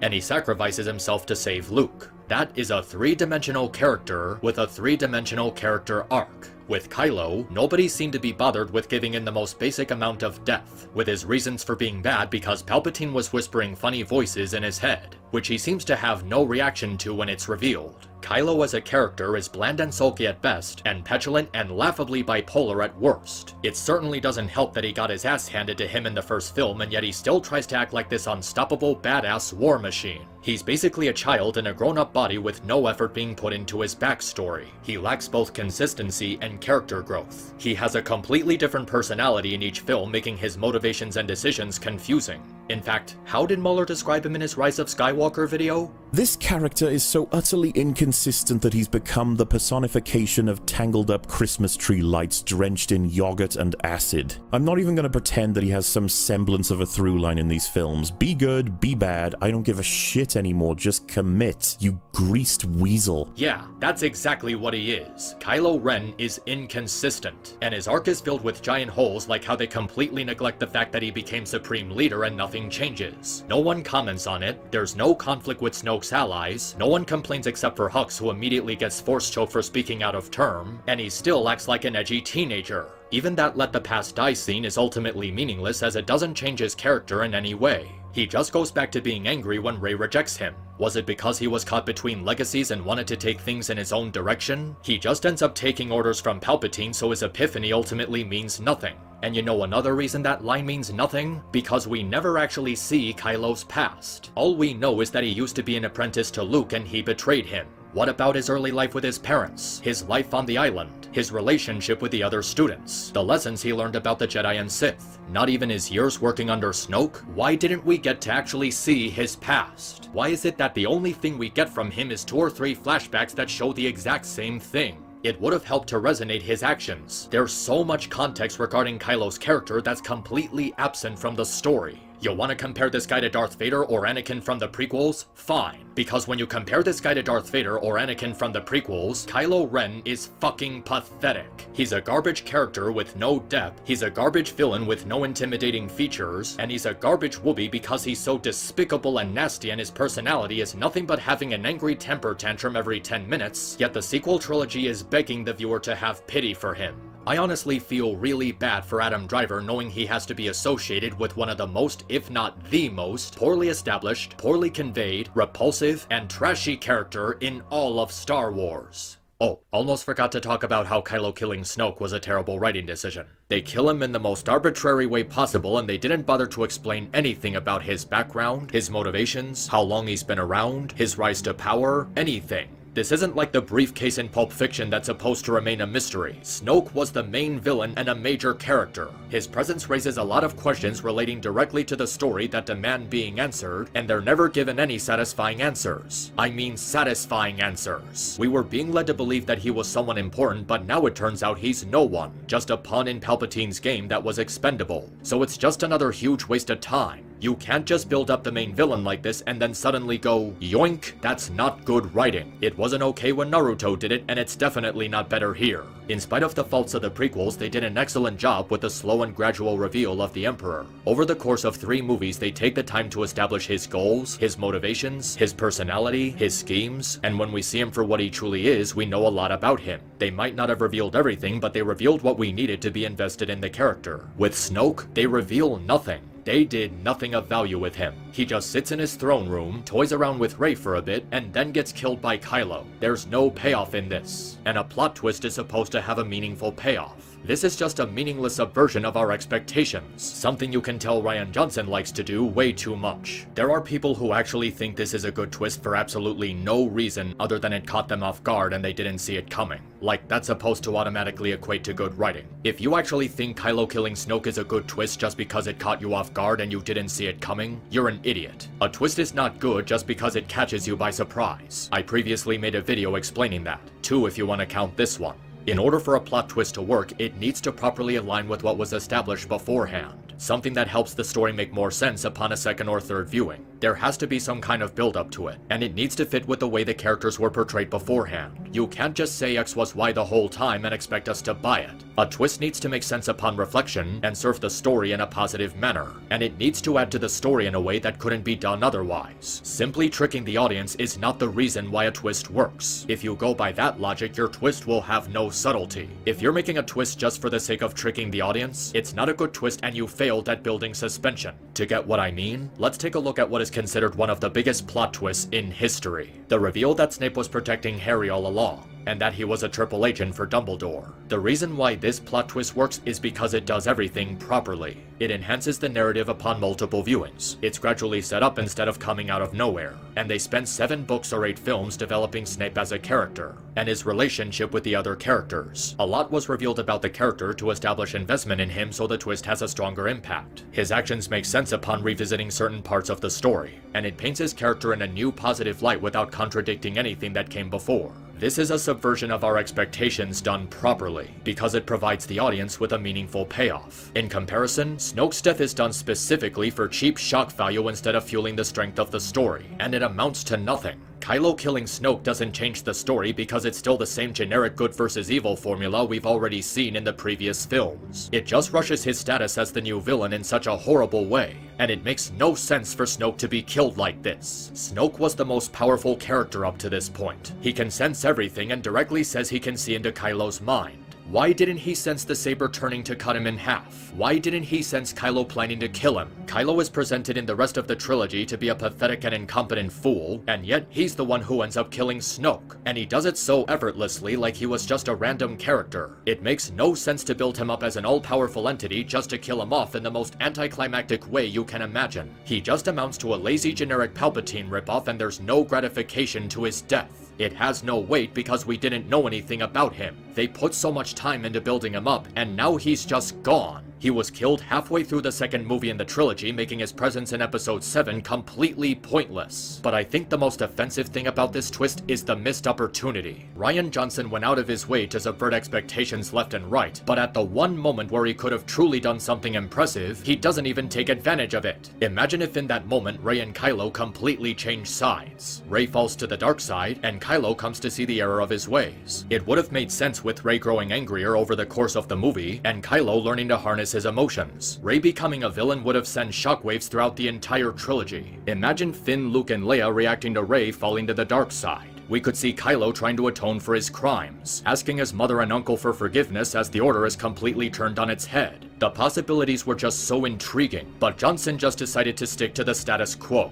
If your argument is that Snoke never mattered and was unimportant because the story is about Rey and Kylo, that's bullshit. By saying that, you're confirming he was a waste of a character who served no purpose in the story. If he really was unimportant, they should have just cut him out. This is why you have to carefully consider a plot twist in your work, because if the twist makes the story weaker, it just means you are relying on cheap shock value as a shortcut to get a reaction from the audience. The same thing happened with the 2017 Wonder Woman movie. During the third act, it looks like Wonder Woman killed Ares and ended the war, but the men are still fighting and the guy she killed was just some general. She's then confronted with the duality of human nature, leaving her conflicted about what to do next. And then it's revealed that Ares was actually David the whole time. You know, that guy that you barely saw during the first act? He's the bad guy now. And then he reveals his convoluted plan to restore nature by getting rid of humanity. Boo! This makes no goddamn sense. You are the god of war. If war stopped happening, you wouldn't be a god of anything. Your purpose in life would be null and void. How is exterminating humanity going to increase the rate of war? You're an entity of conflict, you dumbass deity. The last thing you would want is any sort of peace and prosperity on Earth. And what about that speech from Steve? How all the death in this movie wasn't the result of one man, but humanity's sense of superiority over others. Well, it turns out a lot of the death in this movie was the result of one man. He influenced the Germans to keep making those chemical weapons that slaughtered all the people in that village. But then he contradicts himself by saying it was inside them the whole time. But he still instigated the conflict as part of his plan. So I don't get what Ares is trying to tell us. Are you saying they would have done it anyway even if you didn't intervene? Then why did you intervene? They're trying to have it both ways and it doesn't work with what was set up during the first two acts. Diana went through an internal conflict involving her naive understanding of human nature and inevitably has to confront the reality that there's no true answer involving humanity's capacity for good and evil, and accept the world for what it is. But then Ares comes along and goes, "You fool, it was me the whole time," and we get a generic CGI battle. So what the heck is going on? Is Ares really behind it or not? Even if you want to argue that the war ended because Germany was losing and had to surrender to the Allied forces and not because Ares was killed, it still muddies the message and what the movie was trying to say. It uproots the narrative and weakens the theme they were going for because the writers wanted to have a shocking twist. You see, the villain of the movie wasn't humanity's internal struggle as a result of their ignorance and stupidity, it was just some deceitful god's ploy. That's not compelling. There's no meaningful payoff to that. And that's what happens with Kylo killing Snoke. They relied on shock value instead of coming up with a twist that served a purpose in the plot, and the payoff we get is a terrible writing decision. Like telling us how Rey came from nothing and she's just some random character who's given all the power in the universe for no reason. And speaking of which, it's time to talk about Rey Palpatine. She's a Mary Sue. Yep, that's pretty much it. She's just a Mary Sue. In The Force Awakens, her capabilities were definitely trending on thin ice. Piloting the Falcon with no flight practice, learning mind tricks out of nowhere, beating Kylo despite never wielding a lightsaber before, but there was a sense they were going to reveal some sort of reason for her power and expand upon it. Something that would give her character something to struggle with. Maybe she finds out she's a lost relative of a Jedi and their power passed on to her. And now she has the responsibility of living up to other people's expectations, which puts pressure on her. She has a hard time controlling her powers and Luke offers to help her harness it. Maybe delve more into her temptation with the dark side instead of just teasing it for one or two scenes. Gradually build her vengeful feelings towards Kylo, causing her to stray from the light, which would put Luke in a better position to confront his past. It didn't even have to be either of those things. Just show us scenes of Luke actually training Rey, instead of just watching her swinging a lightsaber from afar, or giving her a pep talk about the prequels that goes nowhere, or that one lesson about connecting to the Force that ended abruptly because he didn't want to be reminded of Kylo. Show Rey going through actual training and gaining experience for her status as a Jedi Jedi to be properly earned.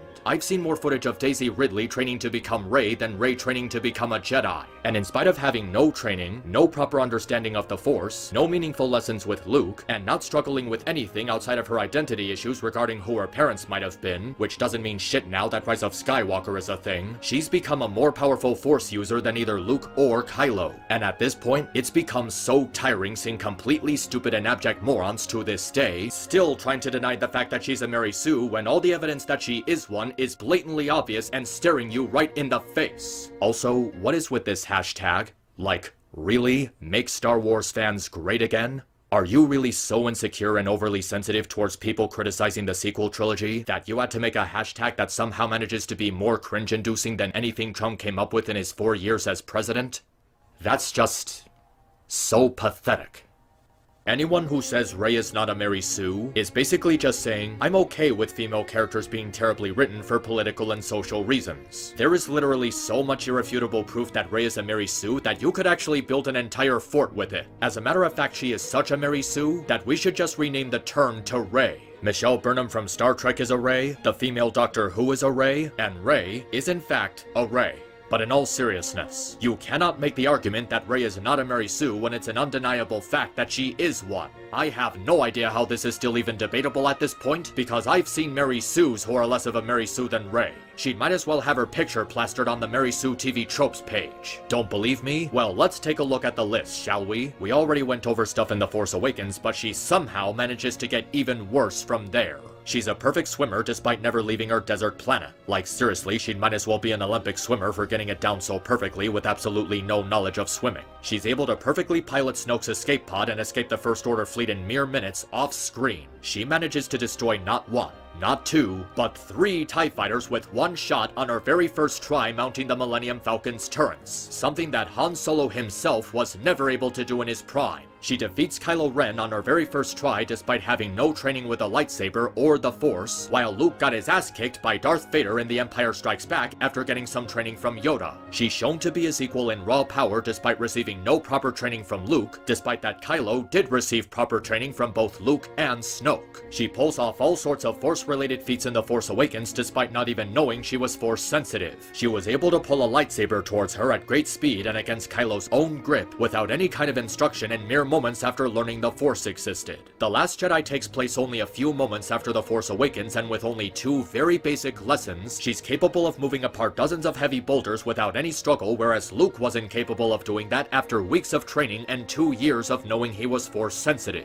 Luke had far more training in The Empire Strikes Back, and he doesn't even come close to the feats that Rey pulls off. Not even characters like Yoda, Mace Windu, or Count Dooku were capable of pulling this off without decades of training. Both the OT and the prequels gave us clear ideas and rules for how Jedi and Sith are trained. And yet Rey is able to excel in these fields 100 times over despite having no instruction. She actively breaks rules set in-universe to achieve feats that weren't properly earned.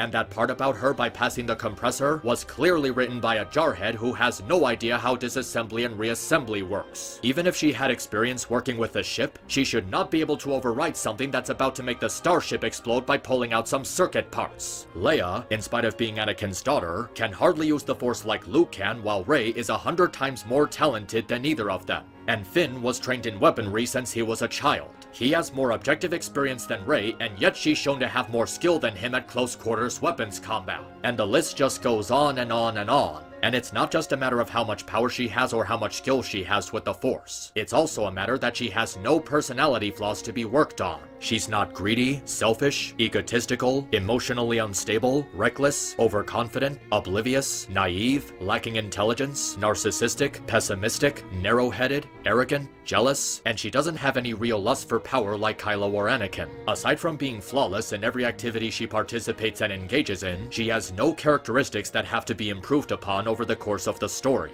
And before you try to defend her by saying, oh well, Snoke was more powerful than her and she failed to turn Kylo from the dark side, And her subplot is about wanting to know who her parents are and gets upset when she's told she's just a random nobody. Those aren't character flaws. The story was just written to be that way. Those things don't have an effect on her personality, her power level, or how the story treats her. And speaking of which, the way the story treats her in all three movies is the kind of treatment you would expect a Mary Sue to be given. She doesn't suffer any fatal injuries, she's more gifted in the Force than almost any other character despite barely knowing anything about it, she's defeated multiple characters with far more experience and years of training than herself, they introduce bullshit abilities in The Rise of Skywalker specifically so she can defeat Palpatine at the very end, and so Kylo can save her from not dying. There's no explanation for her powers except she's Palpatine's granddaughter, which they never expand upon. She's instantly liked by all the morally good characters, she's perfectly nice, and she never fails at anything or goes through any sort of embarrassing defeat. She never has to learn anything. She never has to struggle. She never loses. And she's magically the most powerful Jedi ever. There's no way you can defend Rey from the claim that she's a Mary Sue because it's an element of her character that is completely indefensible. She has the same traits as a Mary Sue, she has the same attributes as a Mary Sue, she has the same personality as a Mary Sue, she has all the ridiculous feats unaccomplished by any of the other characters that a Mary Sue would have. She is a Mary Sue to a T. Her power level and lack of imperfections are being artificially inflated to make the story go exactly where they want it to go. It's a blatant contrivance and you have to be a complete idiot to not notice this. Even in this movie, they do nothing interesting or unique with her that would do anything to reconsider the concept that her personality is flatter than a sheet of paper and that she's overpowered to the 11th degree.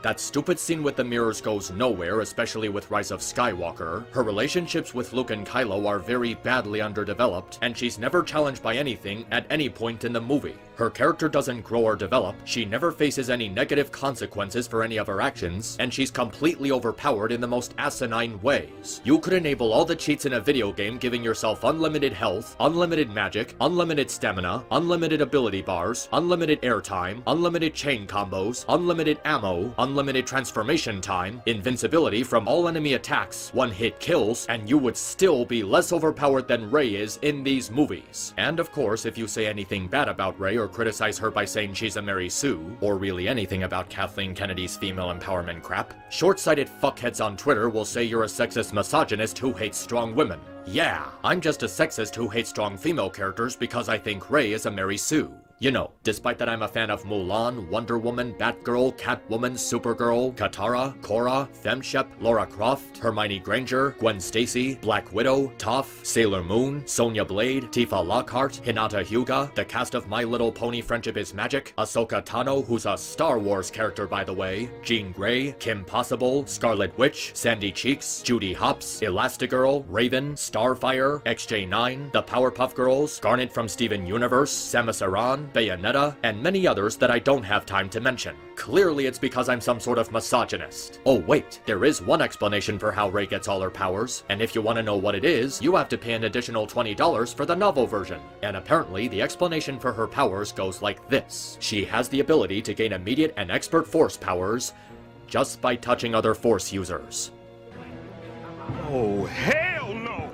How in the flying fuck does that even work? She gains knowledge and power just by touching people? What is her brain, a supercomputer? Does it copy and download info from another person's brain? Does touching them increase her midichlorian count? Does she just multiply the midichlorian cells in her body and give herself more Force powers? I am absolutely stunned that there are still stupid people on the internet trying to deflect how Rey is a Mary Sue, when this is literally a Mary Sue quality. The ability to acquire decades of knowledge and experience available only to a master just by touching them, making all of it accessible to her with no effort or struggle. An ability that, from what I've looked up, appears to be exclusive to only her. No one else in the Star Wars universe has ever done something as ridiculous as increasing their Force knowledge and power by physically touching someone. And even if by some chance there was another character besides Rey who did this, it's still a stupid idea because it fundamentally breaks so many rules regarding how Force users are trained and how they gain experience. Now this knowledge and power is accessible to anyone who has this Rey ability, and they don't have to work for their status as a skilled warrior with knowledge of the Force. Now it's just handed to them like candy. Rey just gets everything handed to her on a silver platter for no reason other than she has this new ability exclusive to her that was just introduced for this storyline. Go on.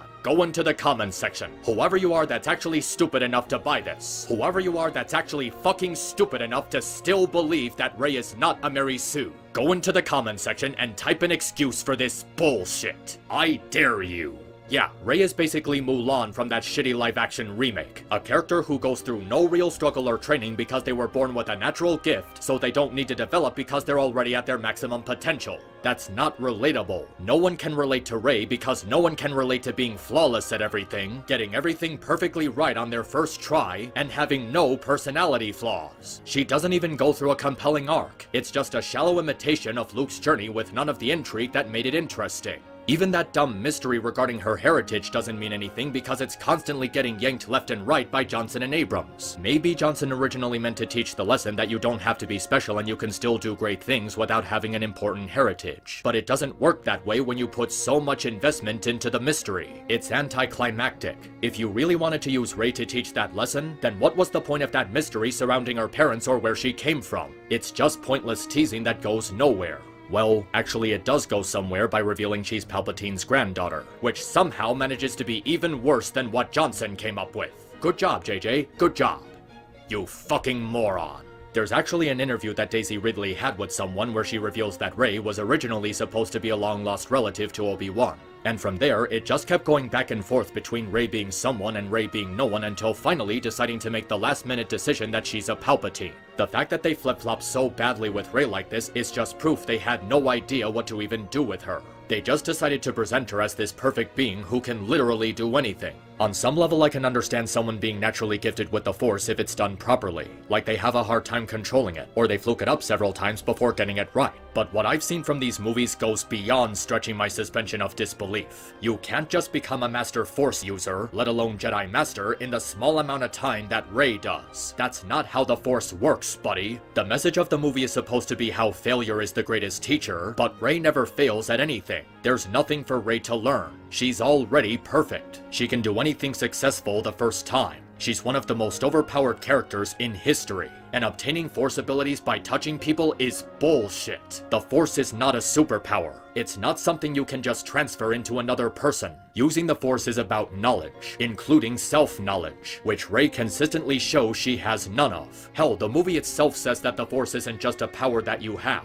How can they get that part right and yet completely ignore it in order to prop up Rey? The least you could have done was give her a backstory. An actual backstory that establishes her character. Harry Potter, for example. He's an orphan placed in an abusive household for 11 years who finds out he's a wizard. He gradually discovers that he's famous throughout the magical community, and that his fate is tied to Lord Voldemort, the internationally feared dark wizard and the killer of his parents. Voldemort tried to kill him, but the curse didn't work, so he's left with a lightning bolt-shaped scar on his forehead that contains some of his power. That's a backstory. One that forms the character's persona, motives, connection with the story, helps the audience to understand him, relate to him, and so on. Now compare that to Rey. Who the hell is Rey? What does she have to do with anything? She's an empty character. The problem isn't that her parents are nobody, at least until this happened. The problem is that she has no backstory connecting her with anything to do with the original 6 movies. Nothing. Zero, zip, nada. Making her Palpatine's granddaughter was just J.J. Abrams' attempt at a saving throw. She's just some rando wandering around for no reason with no motivation. Even a custom video game character has more backstory. What am I even supposed to say about Rey at this point, other than she's a Mary Sue? Also, don't try to excuse this by saying that Luke was as OP as Rey, so that would make him a Mary Sue too. You're a fucking idiot if you actually believe that. If you seriously have to resort to saying Luke was just as OP as her, you're not defending Rey as a well-written character. You're saying that Luke was just as badly written as she was. If Luke was anything like Rey, he would have defeated Anakin on his first try, and he would also be more powerful than Palpatine despite his training being incomplete, and he would have become the greatest Jedi in history after only a few weeks, as opposed to years of experience. Rey isn't just a Mary Sue. She redefines the meaning of the trope. She's a classic example of it. In-universe, she's the most powerful, most talented, most beloved character by the good guys despite not doing anything to properly earn it, with no personality flaws to improve on. If anything, it's the other characters who learn from her.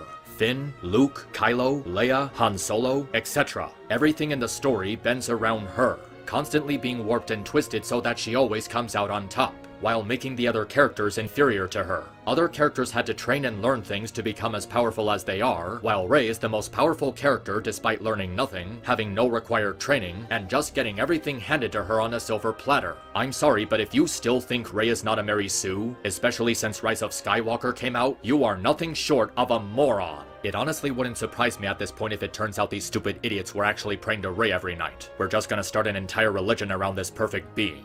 Okay, so recently there's been a couple of things being brought up in the supposed scandal that Rey is a Mary Sue, and I think it's only fair to address them here. At first I thought it could easily be ignored, but I ultimately decided that it's best to address them here to help present clarity on her status. There's some people who are making the argument that Rey isn't a Mary Sue because she was struggling with one of Snoke's guards, and that if Rey is a Mary Sue, then so are Luke and Anakin, because Luke was able to destroy the Death Star without using the schematic, and because Anakin had a high metachlorian count and was an expert pod racer. No, you're just brain dead for believing any of that. Rey having a little trouble with one of Snoke's guards doesn't invalidate her status as a Mary Sue. She still defeats Kylo without any lightsaber training, she still became a vastly powerful Force user despite knowing very little about it in the very short amount of time she was tutored by Luke, she still has no personality flaws, she's still treated like royalty by the narrative, she still accomplishes ridiculous feats that no other character has pulled off, she still has that stupid ability to increase her metachlorian count and transmit other people's knowledge of the Force and how to use Force abilities into her brain just by touching people, she still defeats multiple characters with decades of experience over her, she still bypasses a lot of rules in terms of how Jedi and Sith are trained, and she still defeats Palpatine in the stupidest way possible when nobody else was a match for him. And in that same fight with Snoke's guards, she still overpowers them in implausible ways. She kicks one of them, which somehow makes 3 of them fall over. In this exact shot, the guards are attacking her more aggressively than Kylo, yet she's able to defend him while being ganged up on while he isn't doing anything to protect her.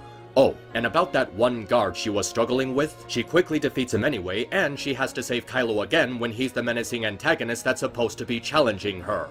Yeah, no need for her to be saved by Kylo, she has to do the rescuing in this fight. Twice. But let's move on from that bullshit excuse and focus on Luke and Anakin.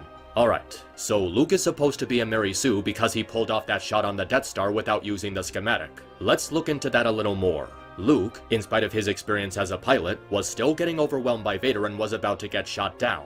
The only reason he survived was because of a surprise attack. Luke had to be rescued by Han, who was already one of the best pilots in the galaxy. Now compare this to Rey's first time flying the Millennium Falcon. In spite of having no prior knowledge on how to fly it, she's still pulling off all sorts of ridiculous stunts on her first try. She's practically an ace pilot. She's flying through an abandoned Star Destroyer with little problem while the TIE fighters with years of piloting training are struggling to maneuver in it. And don't deflect this by saying she had previous experience flying other ships, because other ships are not the same as the Millennium Falcon. Even if she gets grazed a few times, she still gets through it in high speed and pulls off drastic maneuvers you would expect to see from Han Solo in his prime.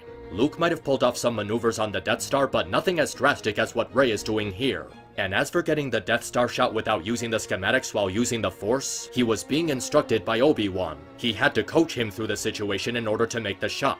And even then, his concentration is still being broken up by Vader. Luke needed help from both Han and Obi-Wan to destroy the Death Star. It wasn't something that he did on his own. And even without the Death Star feat in mind, there's still plenty of other times in the OT where he gets duped. He was thrown around by some guy in the cantina, he got jumped by a Wampa and barely escapes while nearly freezing to death before Han saves him again, and he barely survives his fight with the Rancor. There are numerous times where he's in danger of physical harm or death, and he suffers defeat consistently in the OT. Any victories he got were few in numbers and a result of personal growth. Rey doesn't go through any growth because she has no flaws to overcome. And she just gets her prowess as a Force user gift-wrapped for her. The closest she came to any sort of physical harm was being thrown into a tree, which she recovered from after 3 minutes. And as for Anakin having a high metachlorian count and winning that pod race, those aren't evidence that he's a Mary Sue. Those feats don't make him a Mary Sue because he either had help or still ended up losing. Yes, he has a high metachlorian count. And in spite of that high metachlorian count, he still got his hand cut off by Count Dooku and would have died if Yoda didn't come to the rescue.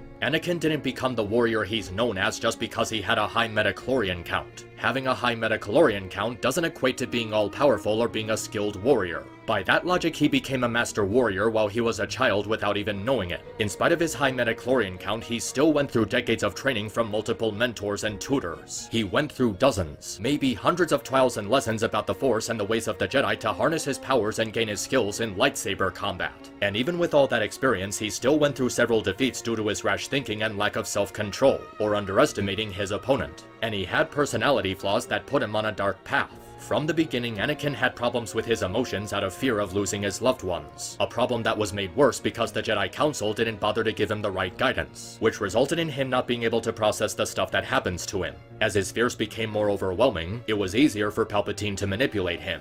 This is the key to what makes Anakin not a Mary Sue, his fall to the dark side. He was tricked into serving the Empire as a result of not being able to manage his emotions. And if you really think Anakin is a Mary Sue because of his high midichlorian count, you should also think that Rey is a Mary Sue because her midichlorian count has to be like 10 million. And as for that pod race or the incident with the Trade Federation, Anakin didn't do that on his own. He had illegal help in the pod race, so he technically cheated in some aspects in order to win. On top of that, Anakin was established to be skilled in mechanics and machinery at a young age, and that's because he was an inventor in his time as a slave.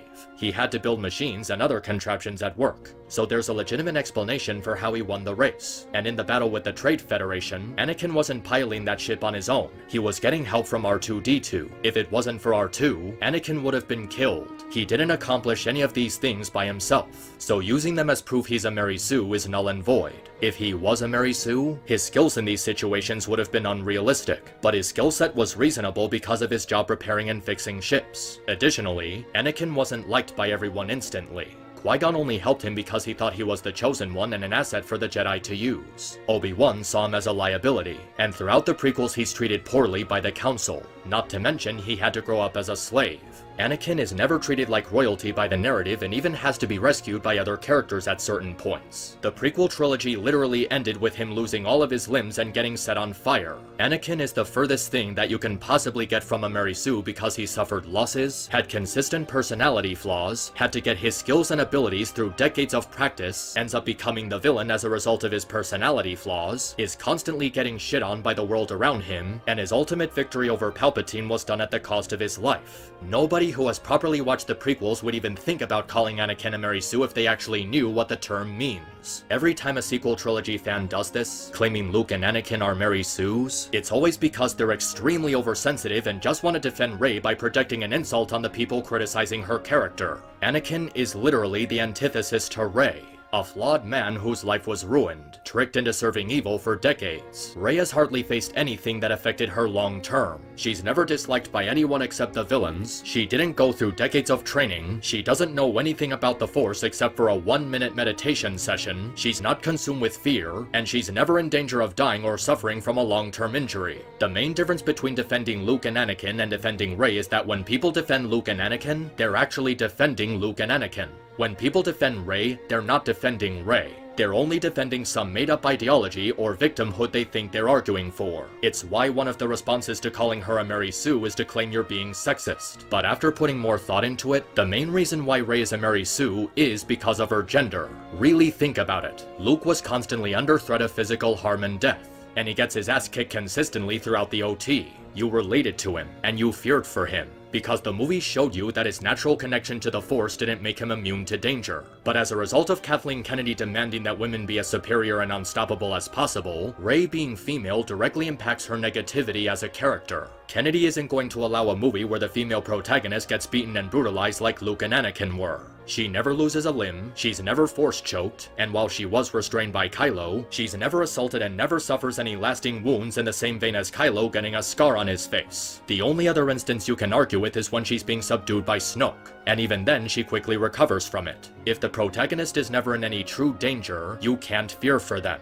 And Rey is never in any true danger because Kennedy wants her to be protected at any cost. Kennedy views Rey as a means to promote feminism, while not caring about her development as a character, so she can't fall into any harm because that would make women and girls look weak and vulnerable. She's made too powerful after very little experience, and because her character is never in danger of serious injury or death, there is no tension. Kennedy has this really screwed up idea that feminism automatically equals equality, but the way she uses Rey to promote it isn't even close to what can be considered equality. This isn't equality, it's pandering. She's using Rey specifically to get brownie points from female audiences by making her into a blank slate for women and girls to project themselves onto. To make them feel powerful and capable because they saw Rey doing all of this ridiculous nonsense. And when you think about it, it's actually pretty toxic. I don't particularly think telling young girls that they can be awesome, powerful, beloved, and successful with little effort just because they're female is exactly a healthy message to send. Characters like Goku and Superman work their asses off to perfect new techniques and learn new abilities to become better fighters. They had to train long and hard in order to be strong enough to fight villains like Frieza and Darkseid. Rey doesn't train long and hard. She just downloads it from other people's brains. Some people have argued that the reason for Rey's power is because she's a dyad in the Force made to counter Kylo and balance things out, which is a stupid excuse. First of all, I don't recall Luke being a dyad in the Force to counter Anakin. And second, that's just a cop-out that was never explained in the films themselves. It wasn't even a thing until The Rise of Skywalker, where it's only briefly mentioned as part of damage control. Rey is not a character you can relate to because there's nothing about her that's believable. The only thing that can even be considered something she struggles with is seeking a parental figure in her life, which is why she's trying to find her parents. But when she's told by Kylo that she's a random nobody who was abandoned for drinking money, she goes back to being cheerful and bubbly in the next scene she appears in. She has an upset look on her face for about 20 seconds, and that's precisely it. That's not struggling with your emotions. That's dropping your ice cream on the floor and just going to buy a new one. And even if this was supposed to affect her character in some way, the argument is rendered invalid when the next film comes along and retcons her backstory. And aside from her power level and bland personality, she doesn't bring anything new to the table. She goes through the same journey that Luke went through, and there's no major difference in what happens between them. Growing up on a desert planet, becoming a pilot, seeking adventure out in the galaxy, discovering she has long-lost family, offering herself to the villain to try and redeem them, training under a legendary warrior in self-opposed exile, being offered to rule the galaxy alongside the Dark Apprentice after killing the main antagonist. I got pages of these, I can go on. Characters need flaws, development, and interesting personality to make them compelling. Rey doesn't have any of these things no matter how you slice it. Remember the mirror scene? That scene is actually the biggest evidence that she's a Mary Sue. I looked it up. It's actually based on the trial Luke had in episode 5. The trainee enters a place strong with the dark side, and the Force manifests a vision of their fear and weakness. For Luke, it was his desire to defeat Darth Vader, leading him to becoming like him, creating a path of self-destruction. For Anakin, it's his lust for power that will consume everyone he loves and eventually himself. For Rey, it seems to be seeing herself as she is, which I guess ties into her fear of not having a family. Which means nothing since it doesn't affect her after finding out the truth. Being told she's a random nobody whose parents abandoned her doesn't faze her at all. The one thing that's supposed to be her greatest weakness according to this trial was completely forgotten about as soon as she was confronted with it. She overcomes it at the snap of her fingers, not like Anakin and Luke, who were actually affected by what was foreshadowed in their own trials. She just shrugs off how her parents sold her off for drinking money and is a jittery, happy-go-lucky Millennium Falcon gunner in her next on-screen appearance. Kathleen Kennedy was so obsessed with showcasing a strong, independent woman in Star Wars, as if there wasn't any already, that she completely forgot how they're supposed to tell a convincing story. There's nothing convincing about Rey. She overcomes any and all adversity that's thrown at her with no real danger to her life. She has no struggle. She gets all of her powers, skills, and abilities for no reason other than she just gets them. She gets out of every major battle unfazed. Kylo, in spite of being a pathetic character, was immensely powerful due to his training with both Luke and Snoke. He dominated everything he's ever faced, including multiple Jedi Knights. He literally took down the Zillo Beast single-handedly, which is a creature that's been worshipped as a god. And yet Rey is supposed to be too much for him, and she defeats him multiple times throughout the trilogy. That is bullshit. Anyone who calls Luke and Anakin a Mary Sue in a desperate attempt to defend Rey has no idea what one actually is. This is not an opinion. It's an irrefutable fact that Rey is a Mary Sue. She is the Mary Sue to end all Mary Sues, the president of Mary Sues, the queen, the empress, the goddess, the ruler of all Mary Sue-dom. If I ever find a character that manages to be more of a Mary Sue than her, I will actually shit myself, because I don't want to believe that it can possibly get worse than this. Oh, and for all the idiots saying she can use a lightsaber because she trained with a stick, no. That puny staff is not the same thing as a lightsaber. A lightsaber is not a weapon that you can just pick up and start using like it's a random sword. You have to actually train with a lightsaber for a very long time before you can start using it. Rey shouldn't be able to freely use a lightsaber just because she was trained with that stupid staff. That's the same thing as saying you can use an FGM-148 Javelin anti-tank missile because you have experience in shooting a pistol. Alright, I've been stuck on this topic for a very long time now, so let's just move on to the next segment. And now it's time to talk about the man of the hour himself, Luke Skywalker. And I think the nicest way to start this off is to say that Rian Johnson clearly had no idea what he was doing here. But we need to take a moment to get a more clear idea for how this element of the film failed. It's not just a matter of how Rian wrote Luke in this movie, it's also a matter of how Rian doesn't seem to understand or know anything about him in the slightest. He had no understanding of what it was that made him such a beloved character amongst fans of the series. There's this recent tweet where he was asked if he was considering Anakin's ghost showing up to talk to Luke at the burning of the tree. And this was how he responded, briefly during the tree burning scene. But Luke's relationship was with Vader, not really Anakin, which seemed like it would complicate things more than the moment allowed. Yoda felt like the more impactful teacher for that moment. Holy fuck, you're stupid. You're such a fucking idiot. Jesus Christ, you're dumb. Dumb, dumbity dum, dumbity dum, dumb. Fuck! And it's at this moment that I'm fully convinced that he did not bother to watch any of the previous movies before working on this one. Seriously, imagine being this stupid that you don't understand even the most fundamental basics of the character you were representing here. There are just so many things wrong with this tweet that to thoroughly explain every single contradiction would require its own video. The only thing I can think of that would be equally stupid would be to like this tweet unironically. I can understand going with Yoda as the more wise and experienced character to talk to Luke. That's not the problem. What is the problem is that the relationship between Luke Skywalker and his father Anakin, one of the most widely known elements of the entire franchise, completely went over this guy's head. I swear to God, this is one of those movies where the more you look into it, the more and more things that you find that are wrong. Even if you're one of those people who wants to make the argument that Vader and Anakin are two separate characters, Vader wasn't the one that Luke was trying to get through. Luke stated very clearly that it was Anakin he was trying to bring back to the light, because at this point he knew who Vader really was. But why must you confront him? Because there is good in him. I felt it. He won't turn me over to the Emperor. I can save him. I can turn him back to the good side. And if your argument is that they're two separate characters, that just makes this tweet even worse. If Anakin and Vader are two separate characters, then what was the point of Luke trying to prove there was still good in him when everyone else was telling him he was a lost cause? The whole point of the relationship is that Luke was the only one left to see Anakin in Vader. He didn't see Vader as his own person. He was very emotional and left heavily conflicted about it, but he was still willing to see the light in him, which is why he became the greatest Jedi of all time. He found the perfect balance between the teachings of the Jedi and drawing a connection with other people. It was a great father and son storyline. Luke didn't have a relationship with Vader because he could see through the metal suit and see the person within the suit. That's what spoke to Anakin the most, a power with more weight than the Force itself. And Johnson, in his infinite wisdom, is saying it didn't really matter all that much. This is what happens when you don't research the lore of a heavily established story. I could dedicate this entire segment to just pointing out every single reason why this tweet is so nonsensical, how it perfectly represents how awful his knowledge of the source material is. But we have other matters to attend to, so let's move on.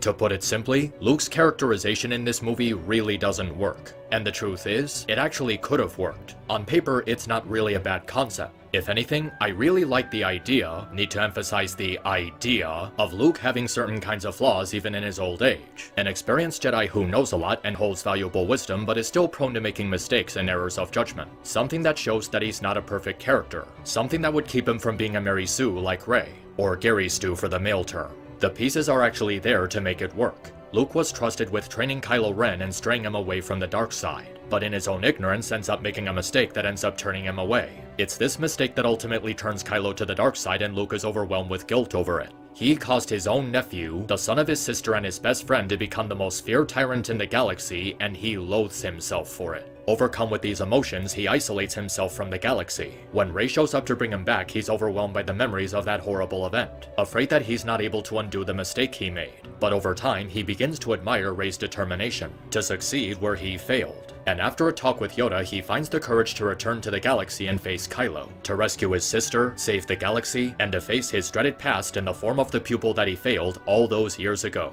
It actually sounds like a really good idea, but the problem is how the idea was executed. You can come up with whatever idea you want, but you need to have the proper execution to make that idea work. It takes time, planning, a lot of consideration, sometimes multiple rewrites even. Luke's character arc doesn't feel like it had any of those things put into it. The idea was badly executed. It could have worked, but the way it was handled was very careless and it caused more harm than good. It's the same problem with The Last of Us Part 2. Ellie learns the truth about Joel lying to her for years about curing the infection and what happened with the Fireflies. Her journey is one of reconciliation, trying to find an inner self to forgive him, because she knows despite how messed up his morals are, he still cares about her. He wanted her to have a meaningful life that he failed to give Sarah, and she realizes that her quest for revenge is endangering herself and disrespecting his sacrifice. She remembers her promise to try and forgive him, and lets go of her obsession, steering herself to a path of recovery and self-healing. It sounds like an idea that could work, but if you remember what smart people have been saying about the story since the leaks came out, you also know that it didn't really go so well. The problem with The Last of Us Part 2's story wasn't the idea itself. The problem was the patient zero for all the other reasons why that game's story sucks shit out of a horse's ass. You might remember what it was the running theme of my review from last year.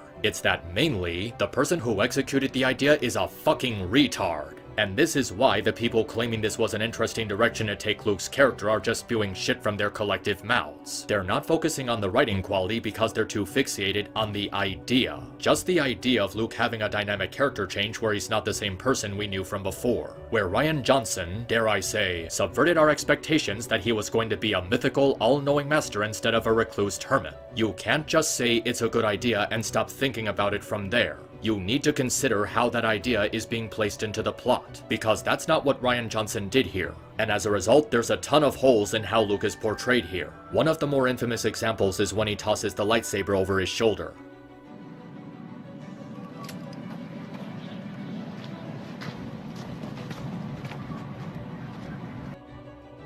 What the hell was that?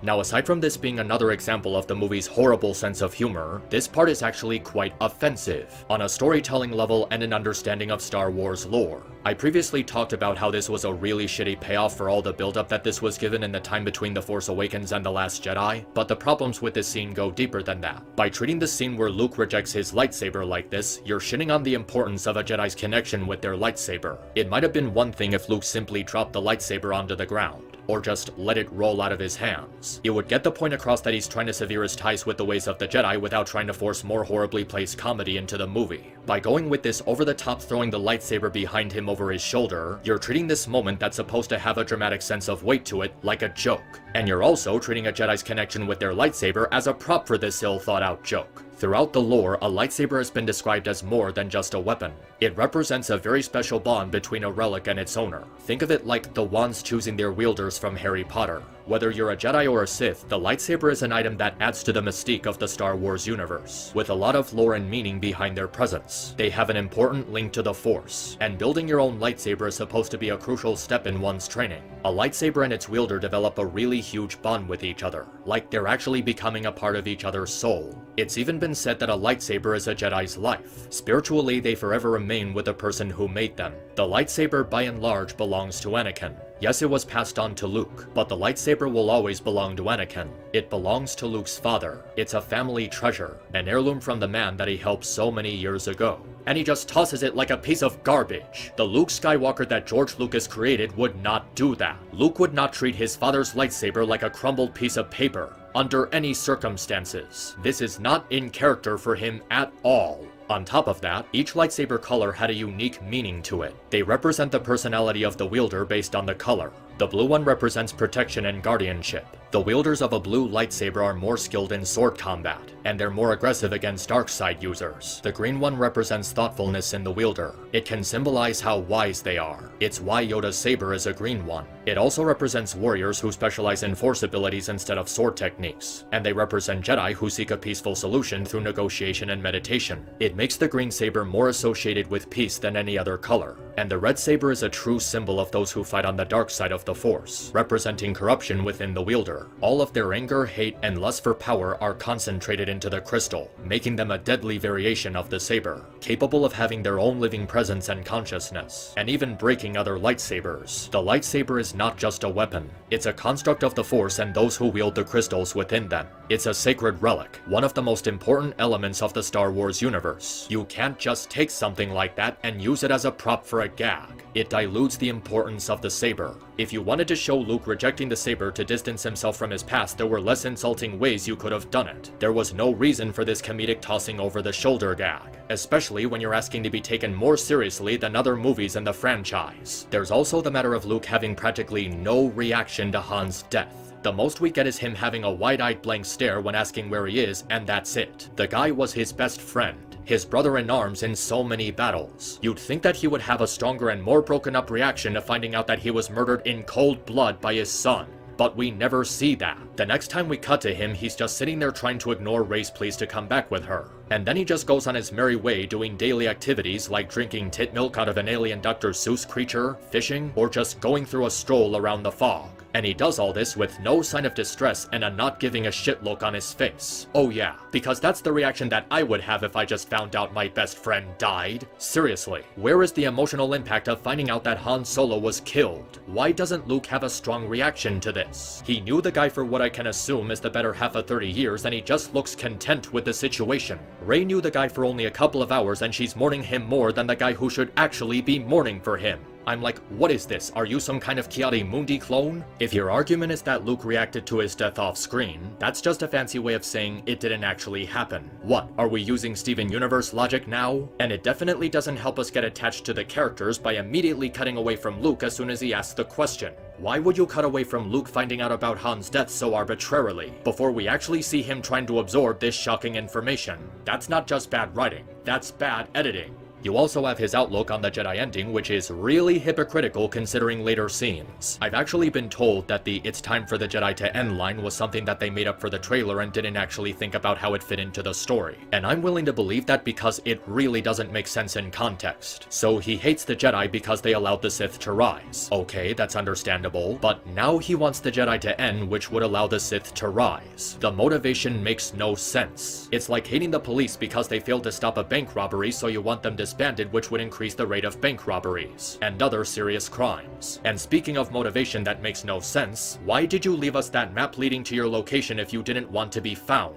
He came to this island to die alone, didn't he? What about the scene where he asks, "How did you find me?" Oh, I don't know. Maybe it had something to do with that map you left behind giving instructions on how to find you. And it still doesn't make any sense that he's so fixated on hating the Jedi of the past when they had nothing to do with the current situation. Why is he blaming the Jedi when it was his own fault that Kylo ended up the way he did? Yes, the Jedi were naive and flawed, but they weren't inherently bad.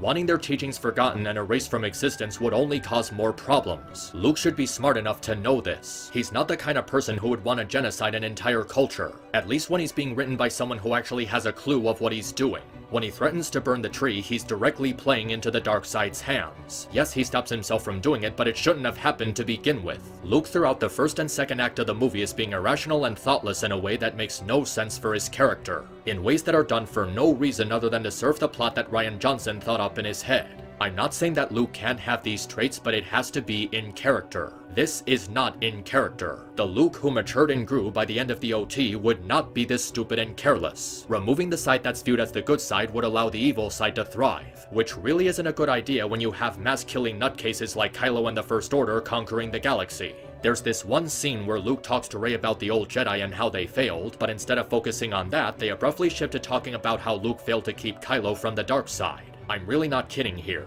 They reference the old Jedi for a total of 20 seconds. Just 20 seconds. Fans of the movie praised this scene as the moment that finally called out the Jedi Order for their hypocrisy and bullshit, and whenever I see someone doing that, I just think to myself, where the hell have you been?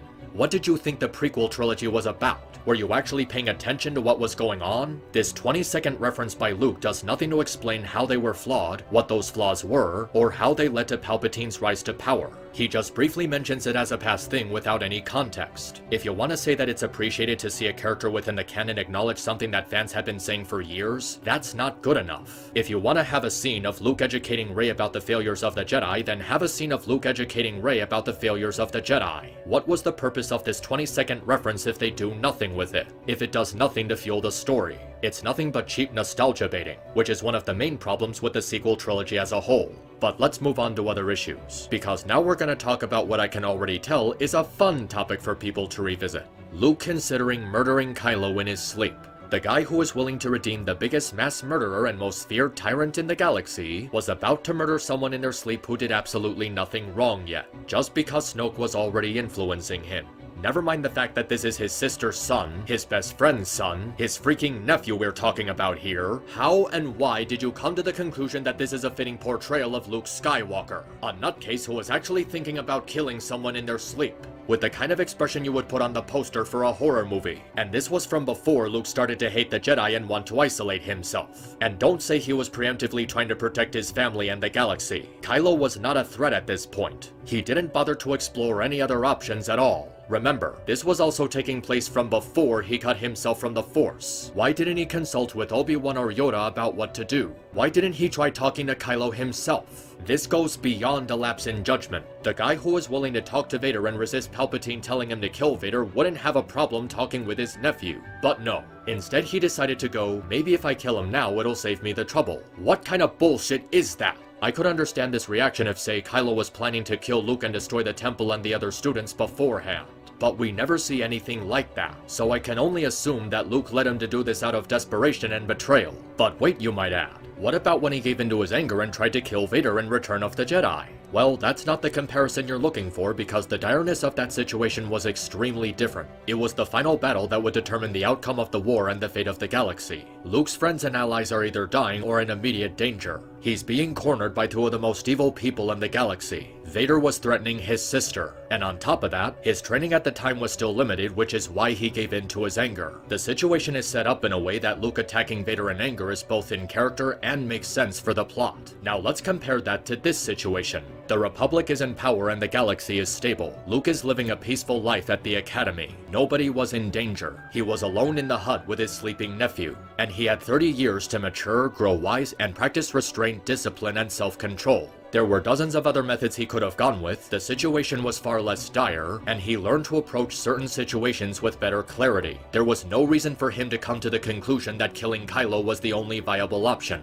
And what makes it even stupider is that Luke gives up on the Jedi after Kylo became evil, despite knowing that Obi-Wan remained hopeful after Anakin became evil. Luke was more optimistic than Obi-Wan and had better faith than others, and yet he's the one who gives up more easily? This isn't even the worst thing that's ever happened to him. His aunt and uncle getting burned to a crisp, watching his friends and allies getting blown up by Palpatine? This is supposed to be the worst thing that's ever happened to him that makes him give up all hope? I guess the fact that it was his own fault and the guilt fueling from it is supposed to be an edge, but it's built on his character being written stupidly for the sake of the plot. It's a cheap method for building drama. And you'd think it would be bad enough that Luke would disrespect his father's saber, not give a shit about Han's death, blame the old Jedi Order for something that was his own fault, and psychologically consider killing someone in their sleep. But on top of that, he's also portrayed as a coward. Isolating himself from the galaxy could have worked if the circumstances surrounding it weren't convoluted beyond belief. But his reason for isolating himself is because he stupidly decided to kill Kylo. Maybe I can understand the guilt and shame, but giving up outright and not bothering to come back and set things right? That is bullshit. Oh, and he also cuts himself from the Force so he can't keep tabs on his sister or his best friend or any of his friends and family or the galaxy he swore to protect. He's just gonna spend the rest of his life drinking green tit milk and not thinking about the galaxy that's probably being blown to smithereens. And this is what upsets me most about Luke's characterization. Tossing the lightsaber, not reacting to Han's death, contemplating killing someone in their sleep, all of those things are small potatoes compared to Luke abandoning everything and everyone he swore to protect over a mistake that he made that he refuses to take responsibility for. Nothing about Luke's choice to isolate himself and abandon everything and leave everyone to clean up his mess makes any sense whatsoever. Like, he's not even gonna try to make an attempt to stop Kylo and Snoke? Out of all the choices that Ryan made for Luke's character, this is ultimately the worst of them all. The fact that he just gives up and abandons Leia and the other characters to clean up his mess and not bother to think about the consequences of his actions. Do you want to know who else abandoned everyone to clean up their mess while not considering the consequences of their actions? Pink Diamond from Steven Universe. And the last thing you want is people comparing Luke Skywalker to Pink Diamond from Steven Universe. This is not something that Luke would do. He would not give up. He would not lose all hope. He would not cut himself from the Force because he feels sorry for himself. He would not avoid responsibility for his mistakes. He would not leave his family and friends to deal with his problems. This is where I'm convinced that he is not Luke Skywalker. He is truly Jake Skywalker. The Luke Skywalker we grew up with would have gotten off of his ass, hunted down Kylo himself across the galaxy, and bring him back even if it meant dragging him by his feet kicking and screaming. Yes, he can take some time to grieve, but he would put himself back together to set things right. He wouldn't sulk about it for years on end, leaving everyone to suffer for his slip-up.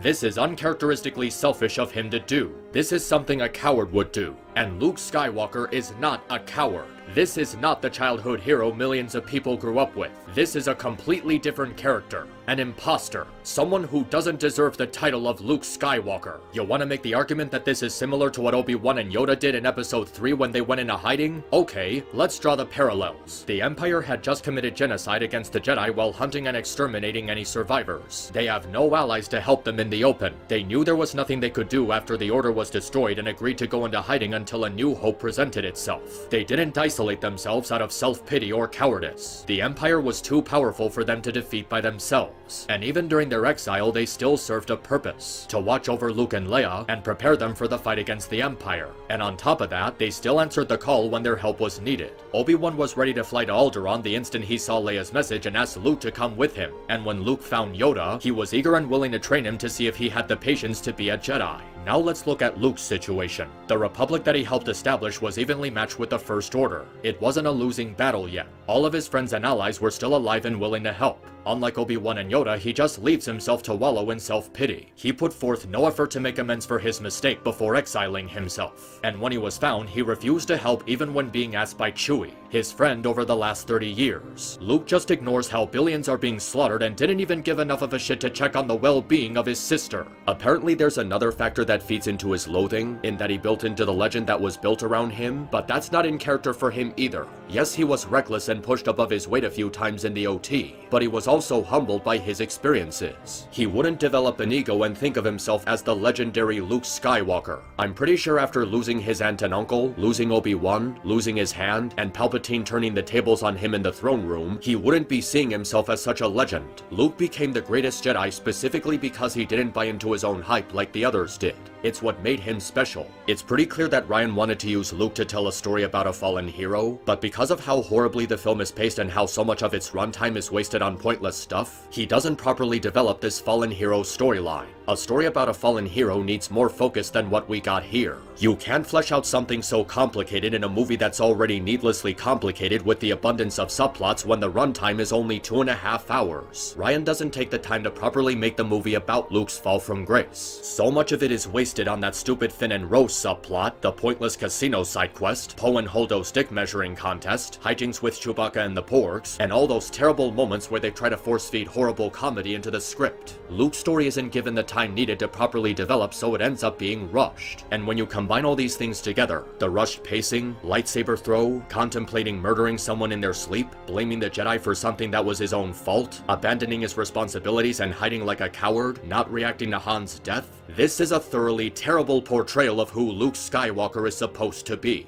Nothing that made his character the childhood icon that millions looked up to is present in this movie, except in the last 20 minutes where they abruptly kill him anyway. On some level I can understand if at some point Luke had to die, but the fact that Luke dies before doing anything meaningful to contribute to the story or advance the plot is a shameful way to send him off. The optimism, determination, hopefulness, loyalty, strive to not give up no matter how hard things got, sense of responsibility, the will to fight and protect those he cares about. All of these things are dashed to serve a story where he isolates himself over a mistake he made and doesn't make an effort to fix it, with no rhyme or reason behind the chain of events. This is by and large a form of character assassination. You remember my review of the MLP finale where I explained how Discord was gutted and removed of the character growth he received since the end of Season 4, throwing away his protective nature over Fluttershy, his intellect as a trickster, the main six's trust in him, his developed relationship with multiple characters, just because he wanted to boost his ego by giving Twilight the confidence she needed to be a good ruler, by breaking out criminals who were no longer a threat and uniting them while arming them with a bell of infinite dark magic, with no regard for the consequences if his plan backfired? This is basically the same thing.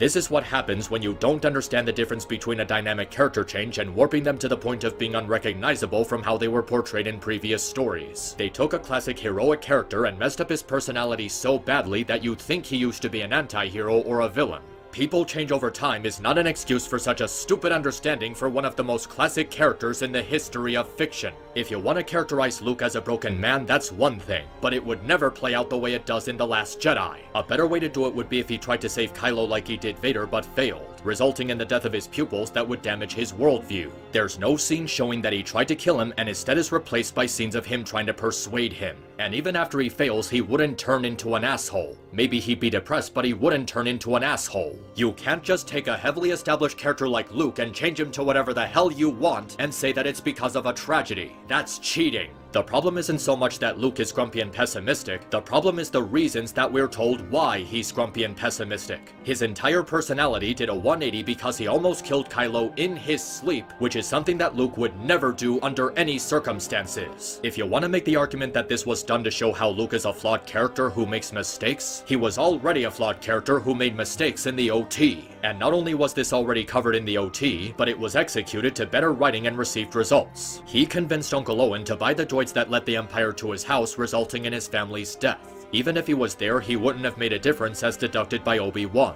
And while he does contribute to Leia's rescue, he's also saved several times by Leia, Han, and even R2-D2. It's blatantly obvious that he's much less experienced under life or death pressure than his comrades. He was barely able to survive the attack on the Death Star before Han helped create an opening for him to make a miraculous shot that Obi-Wan particularly coached him through. He was wounded, captured, and barely escaped a Wampa on Hoth before being saved by Han again. He achieved one victory in the barely successful Rebel evacuation where a lot of people died. He didn't save his friends at Cloud City and was toyed around with Vader throughout their duel before being soundly defeated after one lucky shot. His friends escaped on their own and he had to be saved after his reckless rescue attempt. Even after becoming a competent Jedi, he's covered by his friends from attacks by Jabba's minions and saved yet again by Han through his defeat of Boba Fett. In the final battle, he was tempted by the dark side through Vader's emotional manipulation, was helpless against Palpatine's Sith lightning, and was saved by his father whose redemption was his greatest victory. When you count the conflicts in Luke's development, he actually loses most of these fights or isn't strong enough to affect the outcome alone.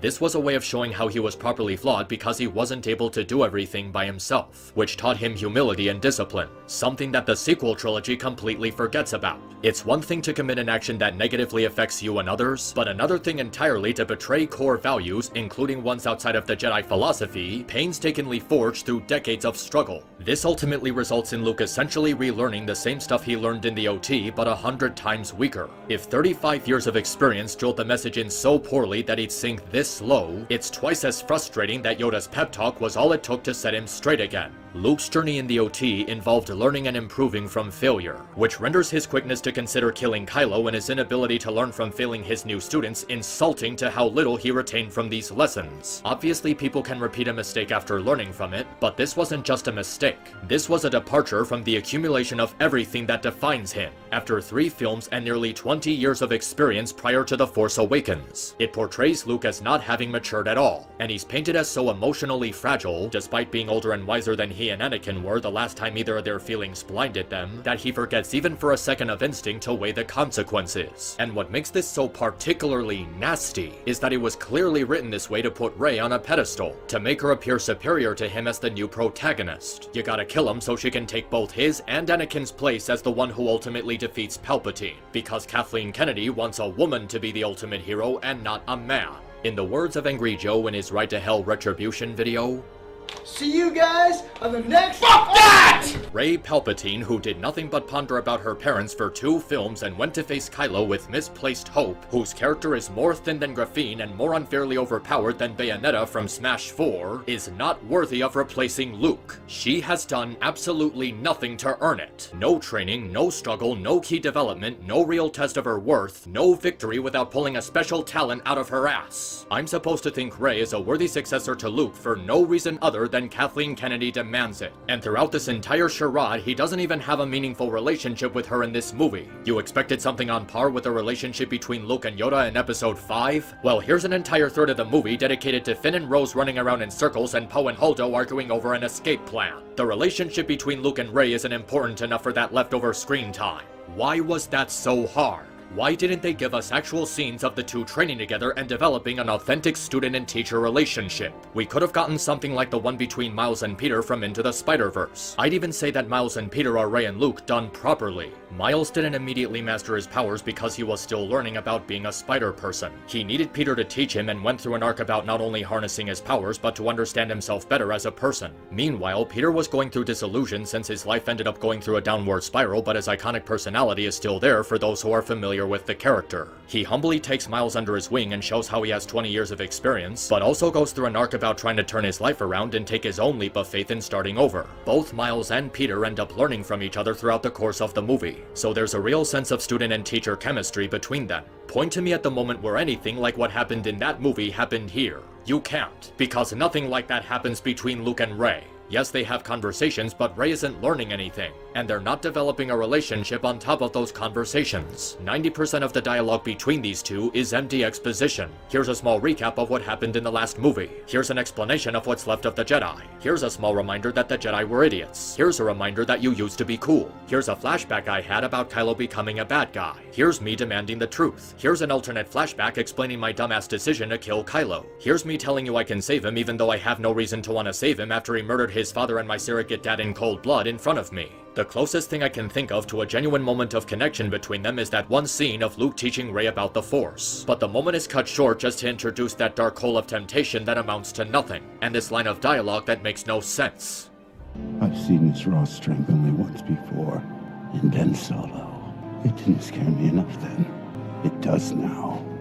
I just love that Luke is saying Kylo's power didn't scare him back then, despite that he immediately considered and even almost went through killing him, but now that it does scare him, he's gonna want to keep Rey under his wing and offer her some more lessons without wanting to force choke her. Rewrites, rereads, proof-checking the script? What are those, Mr. Johnson? When there are fan fictions with more consistent writing than this, all I'm left wondering is where did a good chunk of those $3 million go? The visuals and special effects I can understand, but let's be real, it sure as fuck was not spent on this script. Changing Luke's character so drastically requires further depth and context, something this movie severely lacks. What was even the purpose of this? Why would you take one of the most iconic heroes in the history of film and turn him into a depressed hermit? To the point where even Mark Hamill is admitting to it.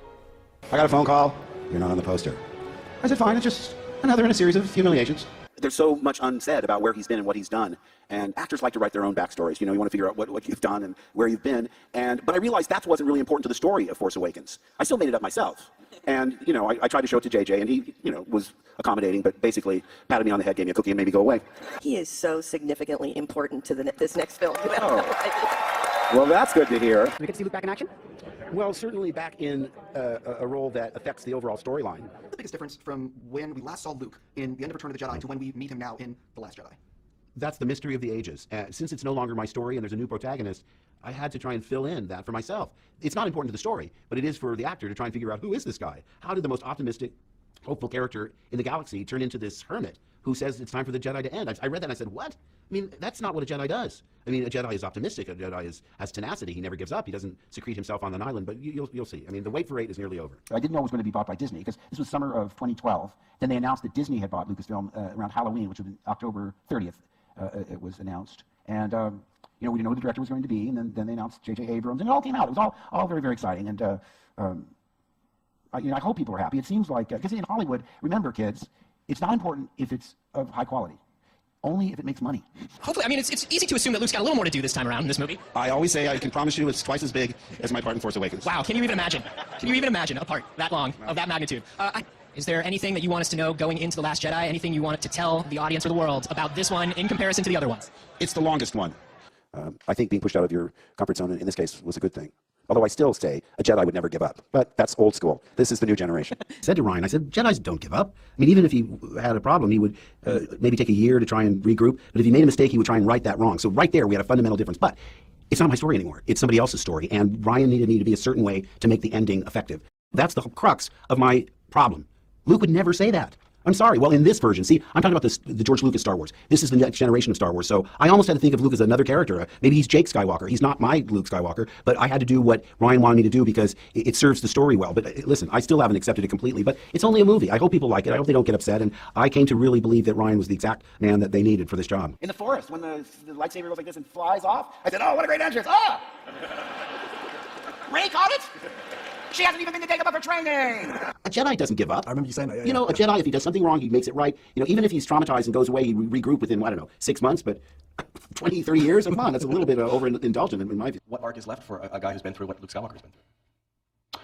I don't think any line in the script epitomized my reaction more than, this is not going to go the way you think. And Ryan pushed me out of my comfort zone, as if I weren't as intimidated and terrified to begin with. Did your vision and Ryan's vision, did it coincide with the way that Luke ends up in this film that you thought it would all these years later? No. What I want to know is, how is it for you, how is it different than any of the other movies? It's longer.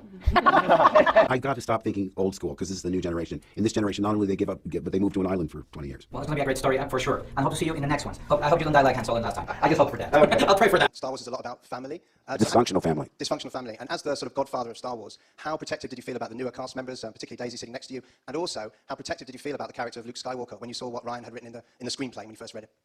So, you say, I only know one truth. It's time for the Jedi to end. You said that was a very important line. Yeah, because it's not. I mean, when I read it, it didn't go the way I thought. He finally learned some of Yoda's lessons now that he's the teacher. Well, you're assuming that I train Rey. Exactly. Sneaky. Do I? Sneaky. I know I have to be really careful. People say, was it difficult to pick up and wield a lightsaber again? And I go, do I? It was shocking to me to read what Ryan had written, as I'm sure it will be for the audience. When I read 8, I told Ryan, I fundamentally disagree with virtually everything you've decided about my character. I said to Ryan, I'm so surprised how you see Luke. Are you bummed that Luke didn't get to whatever reunion with Han Solo? Absolutely. In fact, when I was reading it, I thought, if Leia's trying to mentally contact me and she's not successful, she'll rush to his aid. She'll get close to him and then get into some dire situation, and that's when I show up for, yay, save her life. Then we rush to Han and are in the same position that Rey and Finn and Chewie are. Too late to save him, but witnesses. And I say, because it would carry so much emotional resonance into the next film. For us, his wife, his best friend, to witness, instead of 2 characters that have known him, what, 20 minutes? You have to imagine, what kind of trauma has he experienced that he would become this embittered hermit? Oh, you know, I mean, everyone expects my first line to be, I told you to get off my island. Mark Hamill, thank you so much. I do more than rotate and remove my foot. That's a promise. Thank you. It's really about the new characters, and we're just there. They've got the keys to the kingdom. We've got visitors' passes. Okay, let's all repeat the mantra. It's only a movie. And if you think you're going to go into the movie and recapture your childhood, you're setting yourself up for disappointment. Harrison Ford again, and he's talking about the old days, Carrie Fisher. Yeah. How did you guys reminisce? I said, you guys, I have a very bad feeling about this. Maybe we should have just left well enough alone. I'm in awe of the entire cast, and aside from Daisy, I look forward to working with them one day. Oh, we can't end on that note, can we? I'm afraid we have to, because that is all we've got time for. We're never going to catch lightning in a bottle again. We had a beginning, a middle, and an end. Let's let the memories suffice. And I said, you know what? My out is that Harrison's never going to do this. Well, I have to say George Lucas, because he gave me everything, and he's a wonderful person, and we all miss him. Once I saw Force Awakens for the first time at the screen that he was at, and when I saw him, I gave him a hug and whispered in his ear, "You'll never be the same." You have definitely got the best role in this film, haven't you? You think? Top bad entrance. Was there any of the criticism that you read that you may feel is now kind of fair? No. But I'm happy to ruin people's childhoods. The thing is, though, especially with a Star Wars movie, having grown up as a Star Wars fan. Is this really going to be your last Star Wars appearance? I sure hope so. Now, in my original review, I brought up one of the interviews where Mark Hamill shows his dismay towards how Luke was treated in the movie. But apparently, since that wasn't enough to get the point across, I thought it would be necessary to show you this string of interviews back to back. And I gotta say, seeing all those interviews back to back, that is genuinely sad. In every one of these appearances, Mark is expressing a lot of frustration, devastation, anxiety, disappointment, despair, and stress, like he's still emotionally recovering from putting a pet down. You remember that infamous clip of him just looking shocked and appalled while standing next to Ryan at the premiere? That's because that was the first time he learned about Luke dying in the film. He didn't even know about it until he saw it alongside everyone else. Just that expression that Mark had from seeing a character he played that brought joy and hope to so many people being mishandled and mischaracterized so badly, and then he died? I actually felt that. That look on his face says everything you need to know. Of all the damage that's been caused by this trilogy, I wholeheartedly believe that the emotional distress it's caused to Mark is ultimately the worst of it. I know there's a lot of people who have talked about the scummy practices that Lucasfilm has been involved in since Kathleen Kennedy took charge. The sexism, calling out racism while simultaneously being disrespectful to John Boyega, Pablo Hidalgo being a piece of shit to Star Wars theory for having an emotional reaction to Luke's appearance in The Mandalorian. But seeing what this trilogy did to Mark, all of that emotional turmoil and grief, watching something he was a part of for over 30 years being disrespected so thoroughly, that breaks my heart in a way that I can't describe with words. And see that followed up by Johnson, Abrams, and Kennedy patting themselves on the back, like they created the Star Wars equivalent to Citizen Kane with this awful trilogy, and having it followed up by roaring applause by a bunch of stupid fucking shit-eating morons with no common sense? That's disgusting.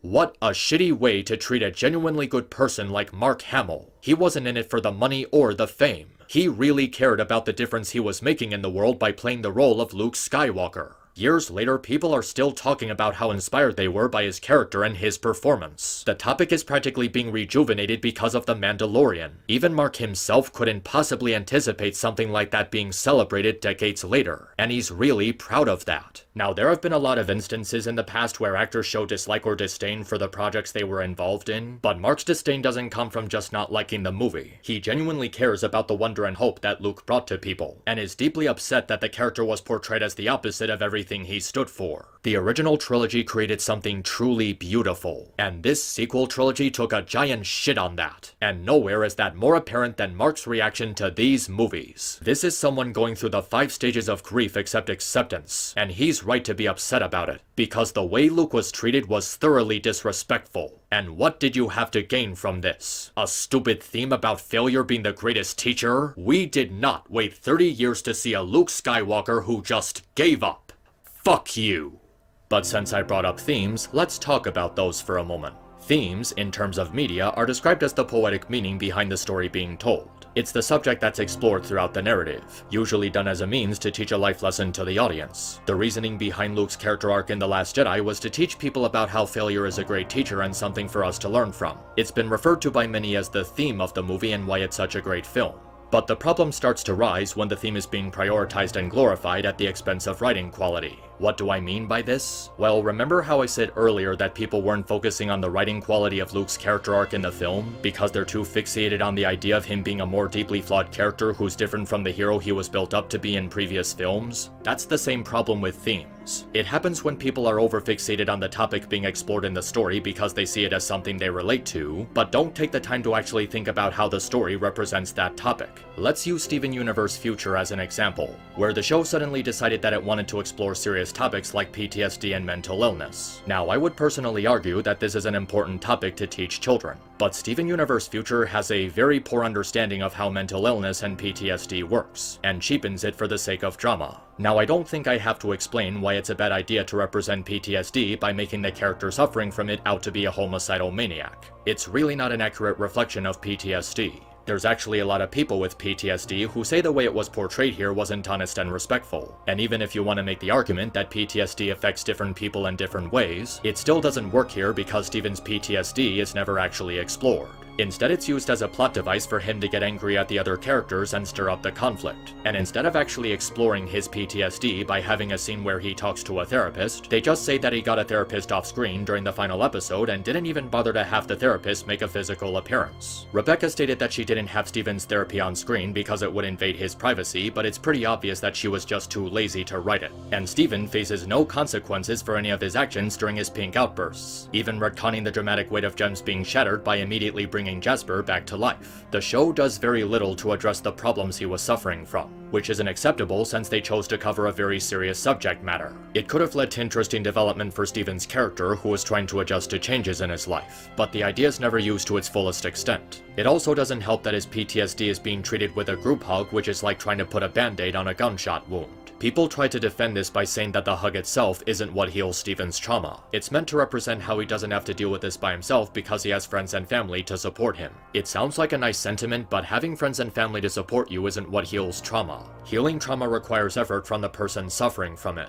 looking for a solution that's healthy for themselves and others, like talking to a therapist or getting proper medication. Steven only does one of these two things after he killed someone and nearly destroyed the town. And because the therapist thing happens off screen, it doesn't actually take part in the story. Steven doesn't take the time to recognize the problem himself, and other characters are handling it for him. Recovering from PTSD requires the patient to feel comfortable with themselves. Having friends and family to tell them they care about them doesn't equate to the patient feeling comfortable with themselves. PTSD is a very complicated issue to talk about, especially if you're gonna do it in a kid's show, and Steven Universe Future didn't have the experience nor the knowledge on the subject to properly discuss it. The Last Jedi suffers from a similar problem, not that it's covering a serious and touchy topic, but rather it's trying to use a certain subject as the driving force for the narrative. It tries to use the theme of failure being a teacher we have to learn from as a means to hand-wave away the incohesive writing involved in how that theme is being presented. I understand the notion of teaching people to learn from failure in order to engage in self-improvement, but the situation surrounding Luke's failure was a result of him being stupidly out of character. There's a right way and a wrong way to do this, and Johnson did it the wrong way. Remember the stuff I went over regarding all the times Luke messed up in the OT? Those were already great examples of learning from failure to engage in self-improvement, and during the OT, his character wasn't fully established yet. By the events of this movie, Luke was already involved in a journey about learning and improving from failure, and is now an established character. Now he's basically going through the same thing. But because the circumstances are shallow and derivative, it just feels like his character is retreading old ground and he didn't actually learn anything in the OT. The difference between the OT and the ST is that one of the situations for why he went through these emotions had a better setup. And even if this is the one you want to go with, you can keep the learning from failure bit without being offensive. You can have Luke go through the guilt of failing to help Kylo and isolate himself out of shame, without the part where he thinks about killing him in his sleep, or not caring about the safety of his friends and family when he's called into action. Rework this in a way that doesn't assassinate his character. The scene where he attacked Vader in anger was a better example of him learning from failure. He came to his senses and realized he was doing what Palpatine wanted, and when he was told to finish the job, he threw down his saber in protest. He almost fell to the dark side and stopped himself, clearly recognizing his mistake. So why is Luke making the same mistake when Kylo was less of a threat? A brief flashback and exposition plus the persisting cop-out that people change is not enough to substantiate that drastic of a character change. 30 years have passed or people change over time is a lazy excuse if you don't show the change on screen. This is why the theme of failure being a teacher you have to learn from fails so badly. He's learning from a mistake he never should have made. It's not just unpleasant to watch because we're seeing such an inspiring character go against everything that made them an iconic hero, but it makes absolutely no sense in terms of the narrative. This was a misunderstanding that could have easily been avoided had he not been an idiot for more than 5 seconds. He should have explored other options instead of just deciding to kill Kylo. It just reduces Luke's character development in order to redo it. Let's put it this way. Captain America jumps off a cliff trying to fly, but he obviously can't and falls to his death. He knows he can't fly, so it makes no sense for him to do that. You can't simply justify this by saying characters make mistakes. They need to be mistakes that make sense for the character.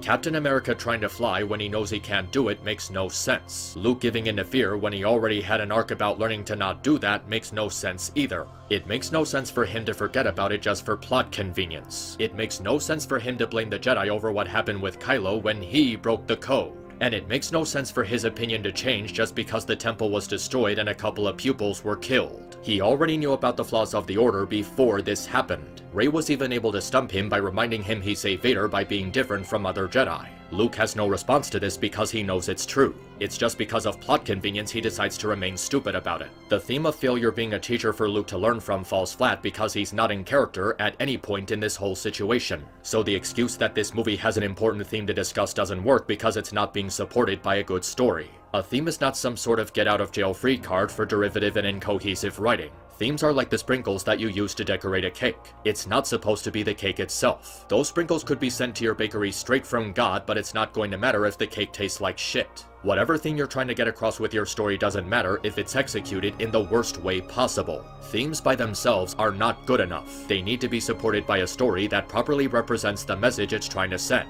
You can have a theme as complicated as religion being corrupted by individuals who want to exploit it for personal gain, or a theme as simple as spending time with your loved ones and valuing the time you have with them.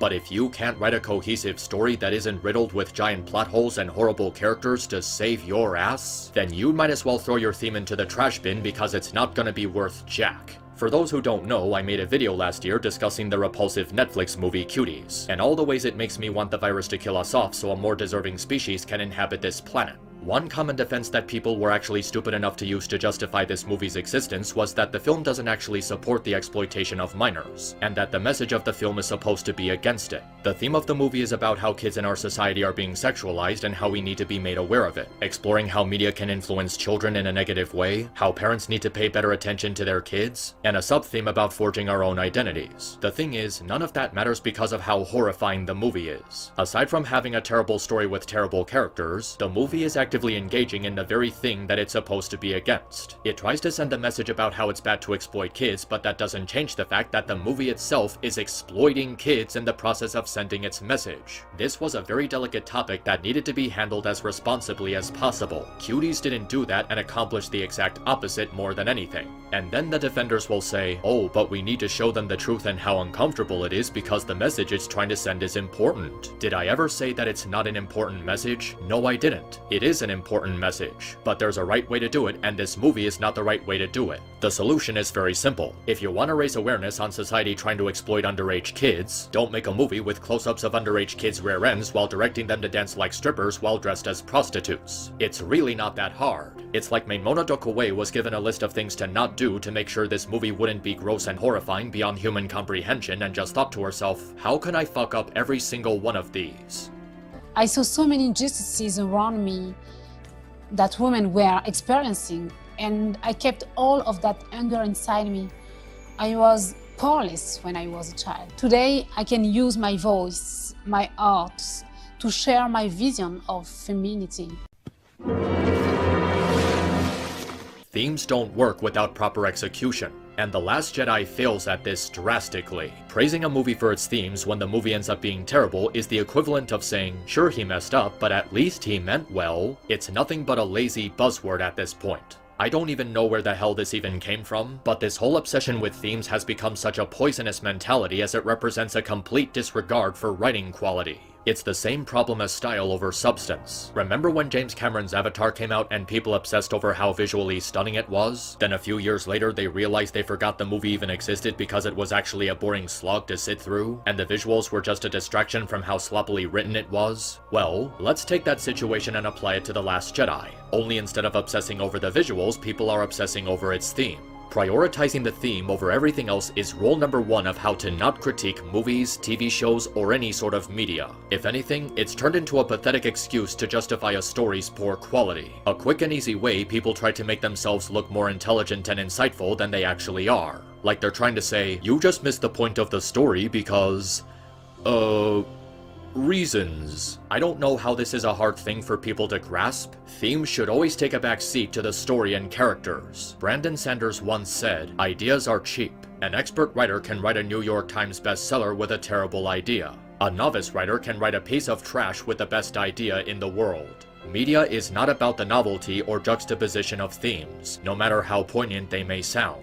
It's about creating good stories, and bringing those stories to life, to get you invested in the worlds they create. It's why franchises like the original Star Wars movies and Lord of the Rings are still celebrated, even decades after their release. They created something very special, and they were created by people who care deeply about storytelling as an art form, instead of just using it as a mouthpiece for their worldviews. The themes were secondary nature to what was truly important: the story, characters, and world building. If you want another example, there's also The Dark Knight. You can argue that the movie has a theme about believing in yourself and going out to make a difference in the world, in spite of authorities going against you and saying that one man is nothing compared to the system. But what makes The Dark Knight a truly good film is its story, characters, and world building. When you remove the theme, it's still a well-written detective story with intriguing characters and organic motivations, and reasons for why the characters behave the way they do. The Dark Knight is the kind of movie The Last Jedi tried to be and failed, because it doesn't allow its themes to overshadow and dictate the story. The Last Jedi desperately tries to use its theme to make itself look more masterful than it actually is. An idea is only as good as its execution, and the execution of Luke's story in this movie is poorly put together and lazy. Even if the theme is important, it needs to be communicated in a compelling manner. The work has to do something substantial with it. Otherwise, you might as well just be writing a grade school play, and not a multi-billion-dollar blockbuster. Themes aren't even this new revolutionary thing. They're old as dirt. Every story told since the dawn of time has had themes in it, with things as simple as do not lie or don't judge someone for their appearance. Anyone who argues that a movie is awesome because it has themes might as well say that it's awesome because it has sound. It's like saying a pizza was good because it had good toppings even though the actual pizza was garbage. You could just apply that themes excuse to any piece of media and it would be just as valid. I'm not giving you a pass for trying to send a life lesson to people if the method you use to send it is terrible. If the rose was pink diamond twist was supposed to be a metaphor for something like don't succumb to hero worship, it was a pretty shitty way to get that metaphor across for all the plot holes and character derailment Rebecca Sugar caused with one ill-thought-out writing decision. This failure is a teacher we have to learn from message has been done better in countless other movies. And if this is your first time seeing it, it's not a good introduction to the subject. You can say whatever you want about the theme or the message or how it symbolizes Luke's character arc. The simple fact is they messed it up, royally. But what about the originality, you might ask? What about all the ways that this Star Wars movie is different from every other Star Wars movie? No, you're full of shit. The Last Jedi is not original, not nearly as much as people have been saying it is. A lot of it is a retrend of The Empire Strikes Back and Return of the Jedi, while also taking elements from other Star Wars properties. The rich people trading weapons to both sides of the war is the Trade Federation from the prequels. Luke being an old hermit who hates the Force and the ways of the old Jedi was already done by Kreia in KOTOR, and done massively better. Kylo Ren being the child of Han and Leia who ends up becoming evil is just a dollar store version of Jake and Solo. The theme about learning from failure was already done in hundreds of other movies, including within this same franchise. Rey coming to the rescue in the Millennium Falcon is the same as Han Solo rescuing Luke in Episode 4, but made worse by dialing up her Mary Sue status by killing 3 TIE fighters in one shot. Snoke showing Rey the destruction of the good guys, a copy of Palpatine showing Luke the destruction of the good guys. Luke training Rey, a retrend of Yoda training Luke, except the training doesn't actually happen. The scene where the hero enters a place that's strong with the dark side that's meant to be a reflection on themselves, same as Episode 5. You also have one of the stupider moments from the movie where Rey gives herself up to the First Order so she can sway Kylo to the light side, which is a retrend of Luke giving himself to the Empire to sway Anakin. Except then, it made sense. Luke was Anakin's son. He had a connection with him, a bond that held the key to helping him. Kylo was nothing to Rey. He has no special connection with her, and she called him a monster after killing Han Solo. She spent the entire first half of the movie hating his guts, and now all of a sudden she sees good in him just because she got the full context of Luke's flashback, or that trip in the dark hole that told nothing about her parents. It might have been more plausible if Kylo was her brother or something, but he's just some guy. They have no relationship that warrants this kind of blind faith. You know what actually would have been better? If Luke gave himself up to Kylo. They have a more distinct relationship and it would have been a great way for him to take responsibility for his actions. But no. Everything has to be about Rey, so she gets to be the heroic character while Luke keeps getting written off as a coward who wants to stay on the island. A lot of people try to defend The Last Jedi for being the most original in the sequel trilogy, when in reality it just falls into the same nostalgia-baiting bullshit as Episodes 7 and 9. They even rip off elements from Spaceballs, a movie that somehow manages to be less of a parody of Star Wars than the actual Star Wars movie. The Resistance fleet escapes the First Order with a hyperspace jump before running out of fuel. Eagle 5 escapes Spaceball 1 with a hyperspace jump, then runs out of fuel. The First Order uses advanced technology to track the Resistance. Colonel Sanders uses advanced instant cassettes to track Lone Star and Princess Vespa. Snoke tells Kylo to take off his mask. President Scroop tells Helmet not to have his visor down while he's nearby. Finn and Rose get arrested for a parking violation. Spaceball troops try to arrest Lone Star for a parking violation. But the worst thing about it is how the overall story ends up amounting to the exact same generic good versus evil scenario that we've already seen in every other Star Wars story. Remember what I said earlier? How Ryan could have done something brilliant? How he could have taken the story in a really interesting direction by making Rey the villain and Kylo turning back to the light and seeking redemption for his past crimes? Well, he doesn't do that. He just keeps Rey the good guy and makes Kylo the new villain in Snoke's place. And as a result, the story ends up following the exact same beat as every other Star Wars story we've seen before. A problem that's made even worse when it's revealed that Palpatine was alive the entire time and was behind everything. When you remove all the nuance that The Last Jedi and the rest of the sequel trilogy pretends to have, you see that they end up doing the exact same thing that Star Wars has been doing for literally decades. A group of underdogs and everymen working together to battle an evil, power-hungry government, which I might have been okay with if this was the second time they did it. But now, when this is like the 7th time they've done this, it's just so boring.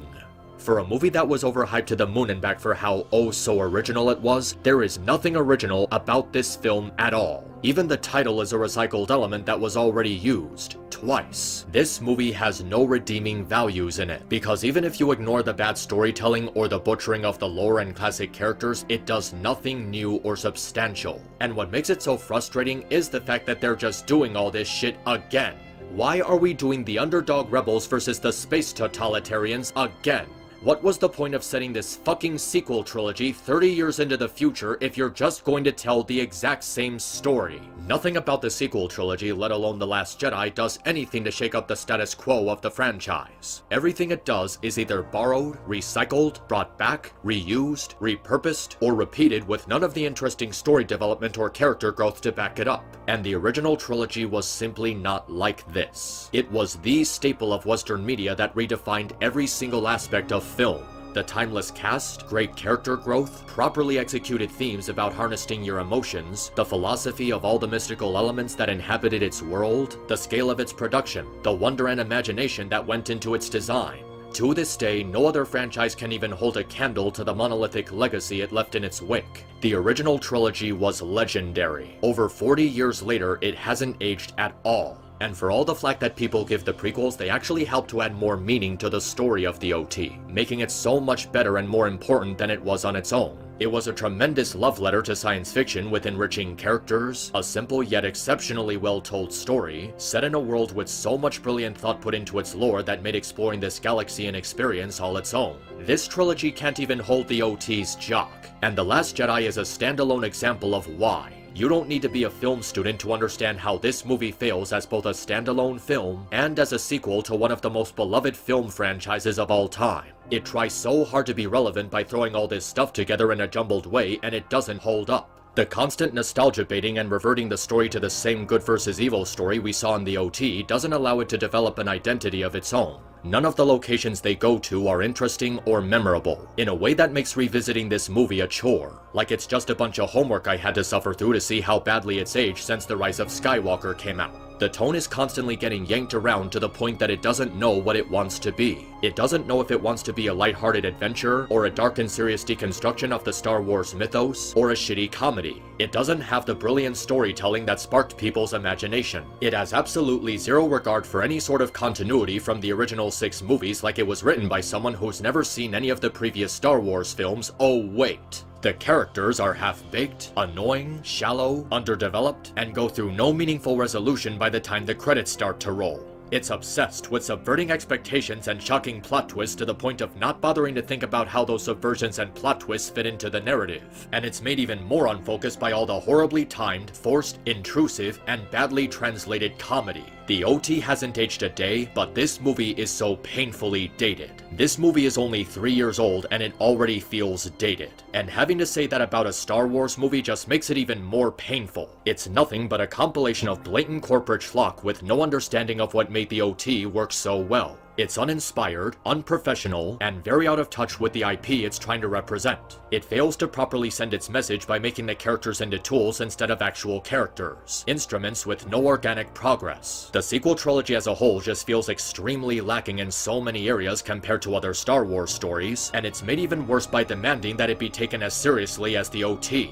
Even the prequel trilogy was more competent and had more memorable and worthwhile moments. Between the I am your father scene and the battle on Mustafar, you're not going to stand out unless you really know what you're doing. And even outside of the main movies, there are so many other Star Wars properties that are more worthy of your time. The 2003 Clone Wars cartoon, the 2008 Clone Wars cartoon, the original Battlefront games, Knights of the Old Republic, the comics, stuff like the friendship between Anakin and Ahsoka, delving into the philosophy of light-sided Sith and dark-sided Jedi, Krea's words of wisdom on both sides of the Force, the emotional confrontation between Ahsoka and Darth Vader, exploring the humanity of the clone troopers, delving into Palpatine's rise to power and what made him such a scary manipulator, expanding on Darth Maul. These are all well-written stories that pay respect to the unmatched legacy George Lucas created. And you think anything in this sequel trilogy, let alone this movie, can compete with them? That they can hold a candle to them? This trilogy is not worthy of standing with these other stories because it's just so removed from them. But how exactly did it go so wrong? The pieces were there to tell a potentially good story that could have served as a proper expansion on the Star Wars universe. So what was the problem? Well, the answer is actually pretty obvious, but the exact details are a bit more complicated. For those who don't know, I made a video explaining why I didn't see the motivation to see Rise of Skywalker when it first came out. And in that video I brought up some detail regarding the faulty production of the sequel trilogy as a whole.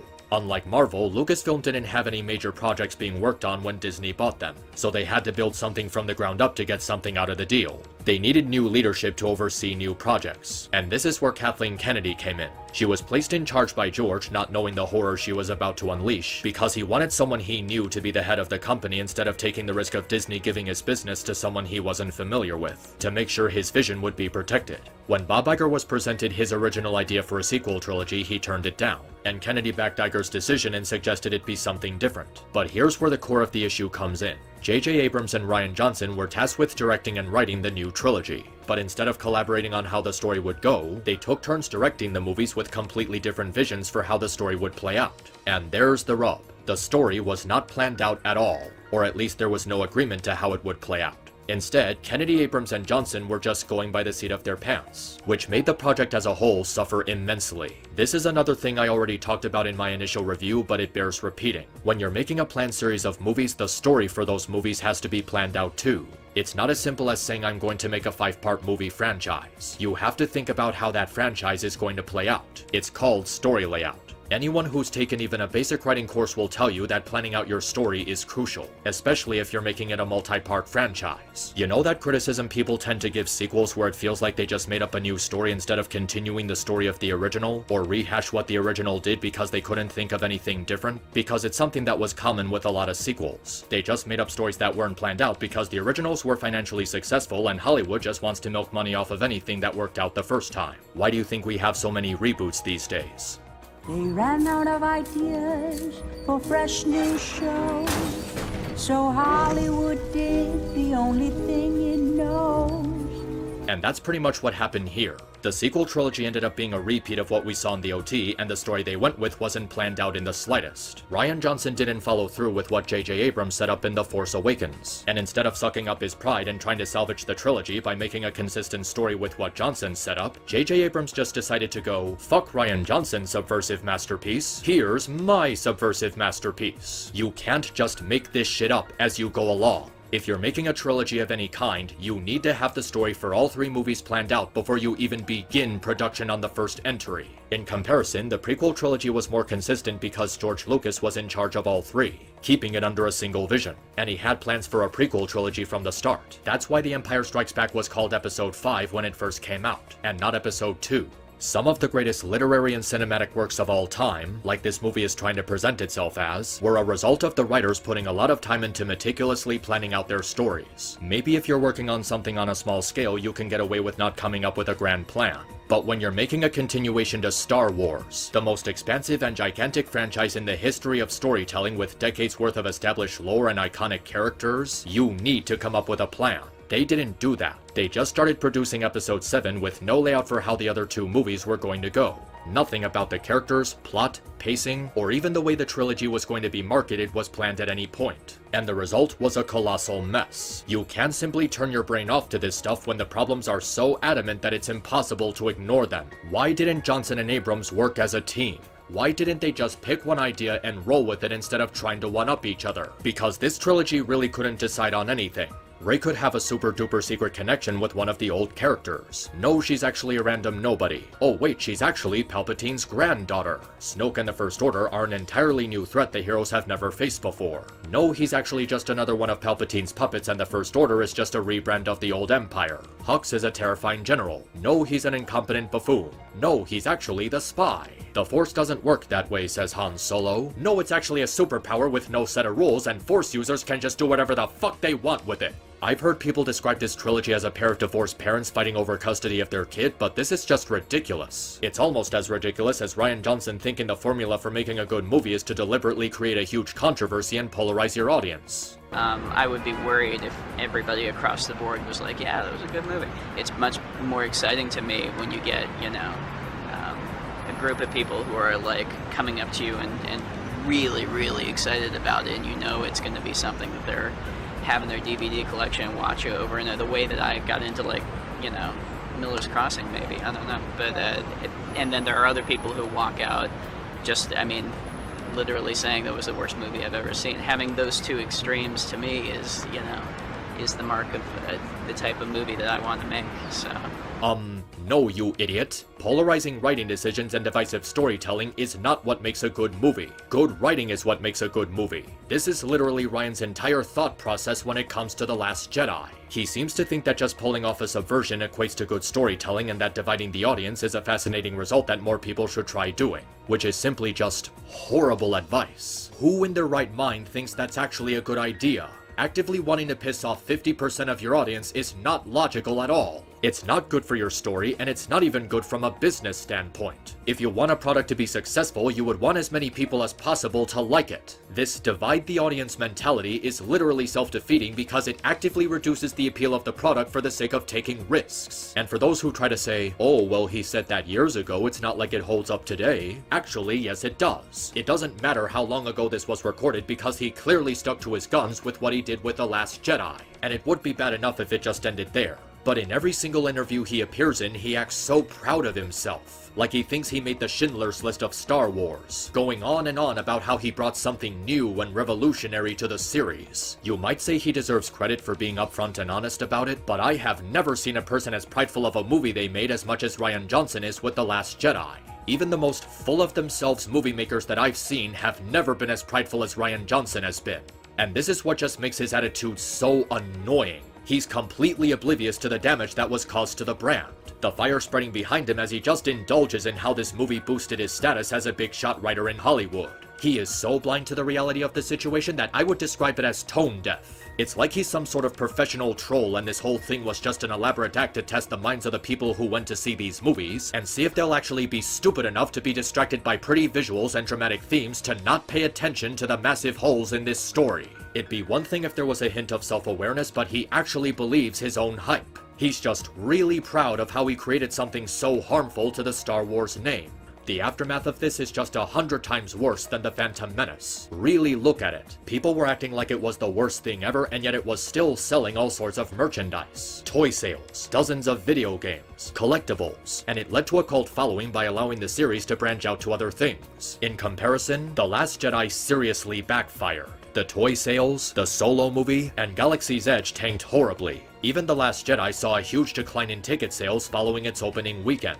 It doesn't matter what your personal opinion on this movie is because the facts behind it aren't going to change. He made a bad movie that's supposed to be part of a very important franchise with a very carefully constructed lore that deliberately and purposefully failed to be consistent with the previous films. And there's no excuse for that. It's literally modern Family Guy levels of bad writing, turning the characters into unrecognizable caricatures of their past selves while completely disregarding the continuity of previous episodes, while also telling the story at such an awfully sluggish pace and throwing in a bunch of random stuff at random times that has nothing to do with anything, because the fucking morons who put this thing together think random bullshit equals funny. Johnson only saw Star Wars as a prop for forwarding his career as an artist. Nothing more and nothing less. Maybe he meant to elevate the universe and cosmology beyond the light and dark aspects, but he didn't succeed. By the end of the movie, Kylo is characterized as bloodthirsty and evil, and the characters he's fighting against are presented as completely in the right. And even then, the bulk of the plot relies on the characters doing stupid things for stupid reasons. Whether it's Rose stopping Finn's sacrifice, Holdo not telling Poe about the plan, Kylo killing Snoke to take over the Order, Rey wanting to bring Kylo back to the light out of blind faith, or Luke being out of character in the worst ways possible.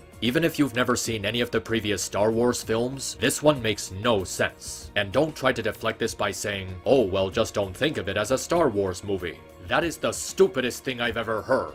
If you don't want to think of it as a Star Wars movie, then don't slap the Star Wars name on it. That's like saying don't think of Call of Duty Infinite Warfare as a Call of Duty game. Just make a new IP if that's the excuse you want to go with. It's really telling that he wanted to make a standalone movie instead of a sequel, which defeats the entire purpose of the movie because it's supposed to be a sequel. This is not a matter of opinion. These are some of the most basic and fundamental storytelling rules that even a novice writer should understand. planning out your story, staying consistent with an established lore, continuity, double-checking your script, maintaining a consistent tone. It actually feels like this movie was written by a child as opposed to a professional adult. A fan fiction writer would have come up with something better planned out and more consistent, and less filled to the brim with left-wing pandering bullshit. And speaking of left-wing pandering bullshit, it's time to talk about the melting pot of disaster disguised as progressivism, Kathleen Kennedy. We are women and we are free. We're bringing an end to the patriarchy. We are women. Hear our pain. We are women. Hear our shout. We are women. Have no doubt. We are women. We are free. We are Shut the fuck up! Thank you. Kathleen Kennedy is not a good president. Like, at all. She is fucking awful at running Lucasfilm. Just a quick search or some research into the topic will provide you with mountains of information regarding her clownery as head of the company. I previously brought up how she didn't stand by George Lucas's original plan for a sequel trilogy when Bob Iger rejected it, but her problems as head of the company go far beyond this. She has absolutely no clue what people liked about Star Wars and only sees it as a mouthpiece for her intersectional politics as opposed to a creative piece of art. And because of how popular the IP is, it makes it easier for her to exploit. Her grand plan was to make Star Wars more appealing to women, but she just ended up making it less appealing for pretty much everyone except for the idiots who agree with her political ideology. She wasn't concerned with telling a good story. She was only concerned with implementing female empowerment into the franchise because she wanted to make it more accessible for females. And what was her plan for accomplishing this? By downplaying the male characters, of course. I think there was an assumption being made for quite a while that girls didn't care about Star Wars, or that girls weren't identifying with characters like Luke Skywalker or Han Solo. They were only identifying with Princess Leia or characters in other movies along those lines. And I think, you know, it's not just Star Wars that's making this change. I think culturally, and I want to believe that there is real movement and momentum beginning to happen where those kind of lines are being blurred. What? This woman is a toxic feminist of the highest regard. All she cares about is filling everything she's involved in with as many women as possible because she thinks women aren't given enough attention in movies. It would be one thing if she just wanted more female representation, but doing so by actively dumbing down the male characters in the process is nothing short of disgusting. Why do I say that? Well, let's take a look at the stuff that happens in this movie. Remember the Holdo and Poe subplot? It had no purpose in the story as it was incredibly easy to resolve and artificially dragged out the plot by having Holdo be illogically stubborn. What was the point of this subplot if it does nothing to advance the story? If it does nothing to advance Poe's character? If it has absolutely nothing to do with Rey, Kylo, or Luke's storylines? Easy. Kennedy used it to introduce mansplaining to the franchise. Throughout this subplot, Poe is portrayed as in the wrong for showing concern towards Holdo's lack of urgency in a dire situation. And they also have a scene of him explaining the downside to her initial plan to escape using the pod ships. But then it's revealed that Holdo had a plan all along, and Poe is just stupid and incompetent for not trusting her and staging the mutiny. Holdo, the woman, is portrayed as completely in the right, while Poe, the man, is portrayed as in the wrong and scolded for it. But Holdo, as we went over earlier, was absolutely in the wrong regardless of how rash Poe reacted. She's portrayed as the heroic character who knew better than Poe, despite the fact that her lack of action and not bothering to explain her escape plan from the beginning got a shitload of rebels killed. And this fact is never acknowledged in universe. The female character in this subplot is being artificially inflated to make the male character inferior to her, and they literally killed off Akbar just to replace him with a female version of what is essentially the same character. She speaks to him in a condescending tone and berates him repeatedly throughout the subplot, thinking she knows better than him. And the subplot ends with him being talked down by Leia, also a woman. And that's not the only subplot this stuff happens in. You know how Rey is the most special character in the entire series for no other reason other than she just is? That's because Kathleen Kennedy wanted her to be written as a role model for a female audience. Kennedy, like a lot of feminists, seems to have this messed up mentality that women are perfect and should be portrayed as perfect and flawless, needing no man to help them, and wanted that mentality for Rey as a character. But her character ends up suffering as a result of this. She doesn't have any flaws like Luke, she doesn't suffer consequences from any bad decisions like Luke, she overcomes every challenge presented to her by herself without ever being backed into a corner, and she doesn't have a single personality trait that needs to be improved upon over the course of the story. She's emotionally stable, unlike Kylo, who's written to behave like a potential school shooter. And Rey is shown to be superior to Luke in both ability and mind. but Luke's mind is constantly being tampered with, making him act uncharacteristically for the sake of the plot. He was ready to set fire and basically commit genocide on the remnants of an entire culture, while Rey saves the Jedi texts because she sees value in them. The male character was going to destroy them while the female character saves and reserves their knowledge. Luke is unwilling to help the galaxy as it's being burned to a crisp, while Rey is determined to stand and fight. Yes, Luke saves them at the end, but he doesn't leave the island. He just sends a projection of himself to distract Kylo, and his contribution amounted to nothing anyway. Even if he didn't show up, those crystal dogs would have still led them to the other side of the cave, where Rey was waiting to let them out. At most, he bought them an extra 3 minutes, and he ends up dying, leaving Rey to be the new face of the rebellion. Rey, the woman, is shown to be more competent than both Luke and Kylo, the men, and she becomes the face of the rebellion despite doing nothing to earn it. In the Finn and Rose subplot, Finn is initially portrayed as a coward running from the fight, while Rose catches him and berates him for being a traitor. And throughout the rest of this portion of the movie, Rose is seen as the character who knows better, and Finn is just more or less tagging along while they're on their mission. And at the end, he doesn't get to sacrifice himself, with Rose stopping him from doing the very thing they were sent out to do in the first place. Because Finn doesn't understand that it's not about fighting what they hate, but saving what they love. Despite that, Rose saved absolutely nothing by stopping Finn from saving the Resistance. I know this sounds like a stretch, but in every one of these subplots, the female characters are treated as superior to every male character surrounding them, and the male characters are portrayed as inferior and incompetent for no reason other than they just are. Actually, it's because Kennedy is having the female characters look capable and awesome, while the male characters are idiots who are constantly messing stuff up.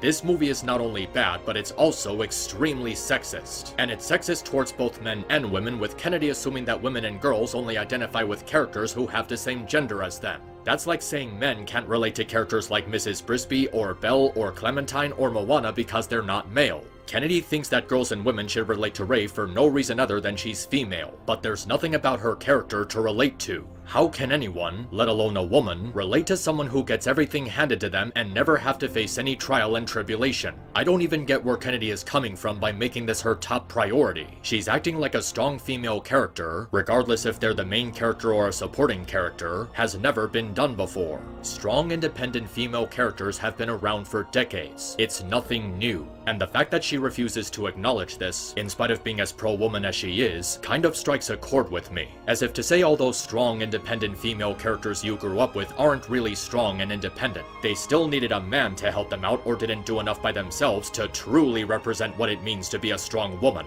I guess Ellen Ripley, Sarah Connor, Katniss Everdeen, Motoko Kusanagi, Tigress, and Fiona just didn't count in Kathleen Kennedy's book. Even if she was looking to add female empowerment to Star Wars exclusively, it still doesn't work because of one very simple example dismantling her argument. Princess Leia. Even when the film premiered in 1977, she had always been a fan favorite amongst both male and female audiences. She came into cultural relevance when other female characters were also getting more recognition. Leia wasn't accepted because of her gender, but because she was a fun character. And Carrie Fisher's performance helped bring more charm to the role. She was quick-witted, snarky, brave, determined, defiant, and she had a good sense of leadership. Her fearlessness is versatile in her confrontations with Vader, and she stands by that fearlessness even knowing what he's capable of. But she also had a lot of confidence in others, casting aside her pride and calling for help when she needed it. She also had a flaw. Her stubborn need to be in charge, which she learned to grow out of through her relationship with Han and Luke. It's almost as if Kennedy never saw the OT and just perceived Leia's character as a generic rebel fighter or political matriarch. Or worse, chose to ignore her role in those movies just so she can imagine herself taking responsibility for making Leia a more active and action-packed character. Like she wants to imagine that she's the reason she's an iconic character instead of George Lucas. I'm not the only one who finds this scummy, am I? I hope not, because anyone who cares even remotely about Leia should find this scummy.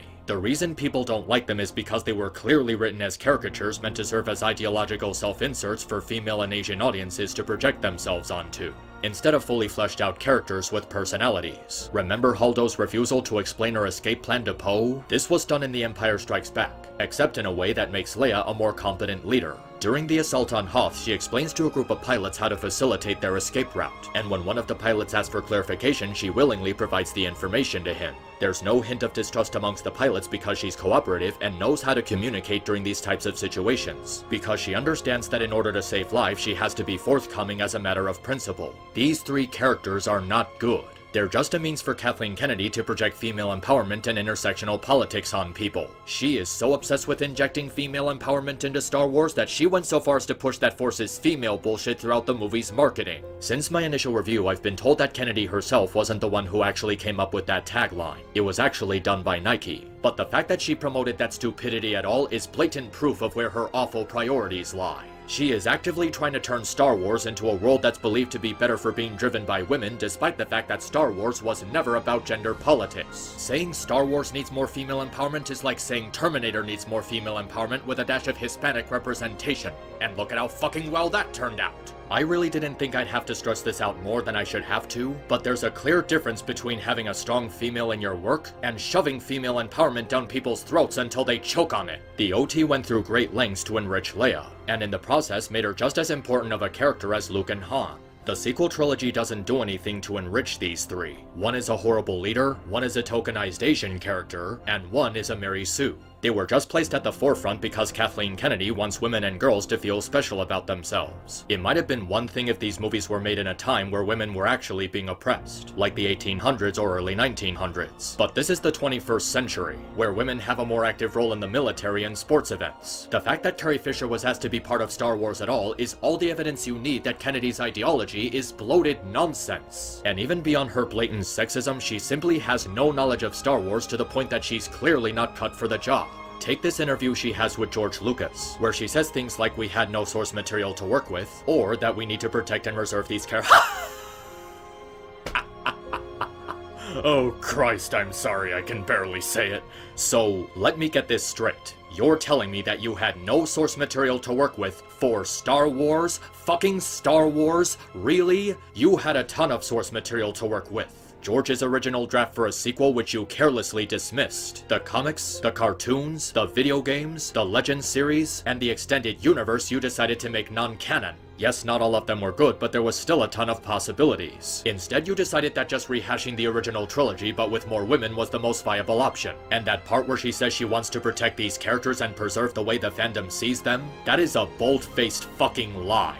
Not only did you have these characters killed off one by the raging school shooter pretending to be a Star Wars character, but you also destroyed their personalities and watered down their importance by making them a springboard for the new characters to jump off of. And then you proceeded to do nothing interesting with them anyway. Not to mention completely destroying Anakin's character arc by bringing Palpatine back to life out of nowhere just to kill him again. Why? Because Palpatine had to be killed by a woman, and not a man. And the way she speaks throughout this entire interview with the knowledge we have now paints this whole thing in a very new light. She didn't care about Star Wars, she didn't care about its fans, she didn't care about George Lucas or the legacy he built with this franchise. All she cared about was pushing her female empowerment agenda by any means necessary, even if it meant destroying one of the biggest cultural phenomenon in human history. People tend to say George Lucas destroyed his own creation with the prequels, but the prequels didn't cause nearly half as much damage as this new trilogy. At their worst, they were just a collection of badly directed stories. They still expanded the franchise with worthwhile content and contained elements that helped make the OT more meaningful. The sequel trilogy did nothing to make the OT more meaningful or expand the series with worthwhile content, and the damage it caused is irrefutable considering all the money Disney and Lucasfilm lost as a result. At this point, I'm pretty sure that George wasn't just talking about the plots of his movies when referring to greedy, selfish people. He was also referring to people like Kathleen Kennedy who took his series and twisted it into something that it wasn't supposed to be. Protect and reserve these characters? You certainly didn't care about that when you had Leia Poppins flying through space. She is a lying, traitorous, nasty, sinister snake who took something truly beautiful and sabotaged it for the sake of female empowerment, betraying a man who gave all his trust to her, which is nothing short of despicable. Star Wars had a female fan base all the way back to 1977, long before Kathleen Kennedy even touched it. She didn't need to add female empowerment to get more women to watch it. She claims she has a lot to learn from George, yet did nothing to follow his example. She literally did everything that he stood against, just for the sake of female empowerment and representation. And I think I need to make this clear before someone accuses me of being racist or homophobic or transphobic or whatever. Representation, in and of itself, is not a bad thing. The problem lies in the representation the story is tied to. For example, Static Shock was a show that boosted representation for black heroes, but Static Shock was a fun and well-written show. Obsidian, a spin-off of Adventure Time, is a show where the two main characters are homosexual, but it's a nice show that serves as a nice follow-up to the original. These are shows that have some sort of representation in them, but the story following the characters are well told, which shows that they wanted to tell a story with this material rather than force it for the sake of diversity. In comparison, the representation and diversity quota by Kathleen Kennedy and others from Lucasfilm is obviously more of a gimmick than anything else. Remember how I described Rose Tico as a tokenized character? Well, that's because they wanted to cast Kelly Mary Tran in the film to get attention from Asians, a move that they clearly made to get extra money from China, which really didn't go so well. So what's the point of all this representation if it just amounts to being a gimmick? Simple. Not only is Kathleen Kennedy a horrible feminist, she's also a social justice warrior. The kind of people who think Apu needed to be removed from The Simpsons after 30 years because they suddenly found him offensive, or that you can only voice act a cartoon character if you share the same skin color. Twitter is going to get so angry when they find this, oh my god. You know that phrase I've been saying throughout the video? Intersectional politics? Well, intersectional politics refers to not just gender, but race, class, and sexuality as well. You might have heard from a lot of people by now that there's been a huge push for diversity in our media these days, to provide representation for pretty much anything that isn't white, or male, or heterosexual, or people who prefer certain pronouns. Particularly in the comic book industry, that's, let's just put it nicely and say that it's going out of its way to flush itself down the toilet. There's a reason why this is becoming a problem. The diversity in these properties is completely forced into the product just for the sake of having diversity. It serves no purpose other than to pander to certain groups. It's another scenario where the priorities are put in something tertiary, which results in the story and characters being bad. Am I saying stories shouldn't have inclusion in them at all? Of course not. But the Star Wars sequel trilogy, or if we're being honest here, a lot of Disney Star Wars properties are a textbook example of how to do this badly. This is another thing that should go without saying but should probably be said for the people who don't understand. People do not want diversity over good storytelling. If you're going to have representation in your work, you need to have writing quality that complements it. Otherwise, it just comes across as you seeking attention. You weren't focused on telling a story, you were only focused on getting brownie points by trying to appease to certain groups and pandering to what's considered the current political climate, which is not only pompous but also a disservice to what you're trying to accomplish. If your story ends up being horrible, then people aren't going to care about the representation you put in it. You can't just say, I put a female, black, Asian, homosexual, transgender, non-binary, Hispanic, Indian, or fat character in here to represent their people, therefore people should like it. But that's what Lucasfilm is doing, and it might not be so bad if it wasn't for how the people at Lucasfilm are acting so proud of themselves over it. Like they think they actually accomplished something. I mean, why are you making a comic series for the High Republic? Why make a new series that's only appearing in magazines and comic books? Both of these markets are going out the door fast. It's just wasting resources and money. It's not even a good trailer. It's just concept art of a trailer of another trailer. Also, the Jedi wouldn't be fighting for control of the Force itself. That's just another example of how Disney and the morons currently running Lucasfilm have no idea what Star Wars actually is. The Force is what guides the Jedi and Sith. It's an omnipresent element in the universe. It's not something that can just be taken over. What, are you saying if they lose there will be no more Force? That someone's gonna absorb all of it and become a god? I mean, yes, it's a trailer, but trailers are meant to be an impression of the product, and this impression just makes no sense. We're supposed to be excited for this just because you have inclusion and diversity and representation in it? Aside from that stupid control over the Force line, that's the only other takeaway I'm seeing from this. Just because you have representation in your work doesn't mean that you accomplished anything. And acting like you deserve recognition for it when you fail to make a good story just makes your work come across as pretentious. The Last of Us Part 2 had representation in it, and that game was desperately trying to make you feel sorry for the homicidal pregnant woman throat slitter. I get that you're angry because nobody liked your shitty Ghostbusters remake and your revenge plan is to inject your political ideologies into our movies, TV shows, cartoons, toys, and video games for the rest of eternity. But newsflash, you're not gonna make any of these problems go away by force-feeding left-wing politics through our media. It's not going to end racism or any sort of phobias. And if anything, make it worse because you're just making the left look like self-entitled idiots. Kathleen Kennedy really likes the idea that she's making Star Wars more progressive, but what she really did was take so much away from what drew people to Star Wars in the first place. George explained the mythological basis for his franchise and the reason why people like it so much, and she decided to just ignore it. This is how you end up with a film like The Last Jedi, which breaks the lore of the previous films and doesn't even make sense on its own.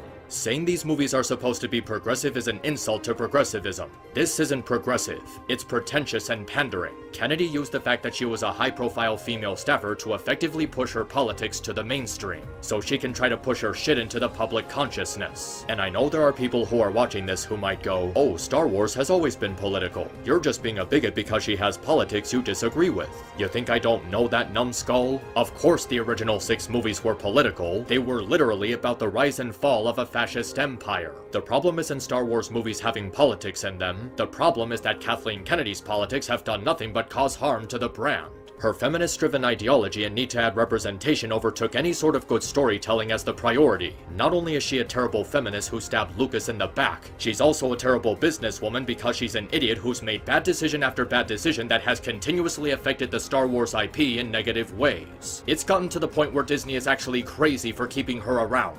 Why the hell do you still have this moron with all the money you lost as a result of her terrible business decisions? You can say they can't fire her now because doing so would cause bad press for them, but at this point it would be worth it. The press isn't going to matter if you keep losing money in terms of Star Wars, effectively making the brand less and less valuable with each passing second she's in charge. The prequels may be bad, but at least they didn't sabotage the reputation of the series like these movies have. If anything, I would say the one thing the sequel trilogy did right was that it made people hate the prequels less severely, and realize that maybe they're not as horrifying as people pretended they were back in the early 2000s. This is why there's a lot of people who want Star Wars to be given back to George Lucas in spite of his flaws, because in some ways, he understood Star Wars better than any of us. Kennedy may be the one calling the shots, but she's not the reason that Star Wars is a world-renowned name.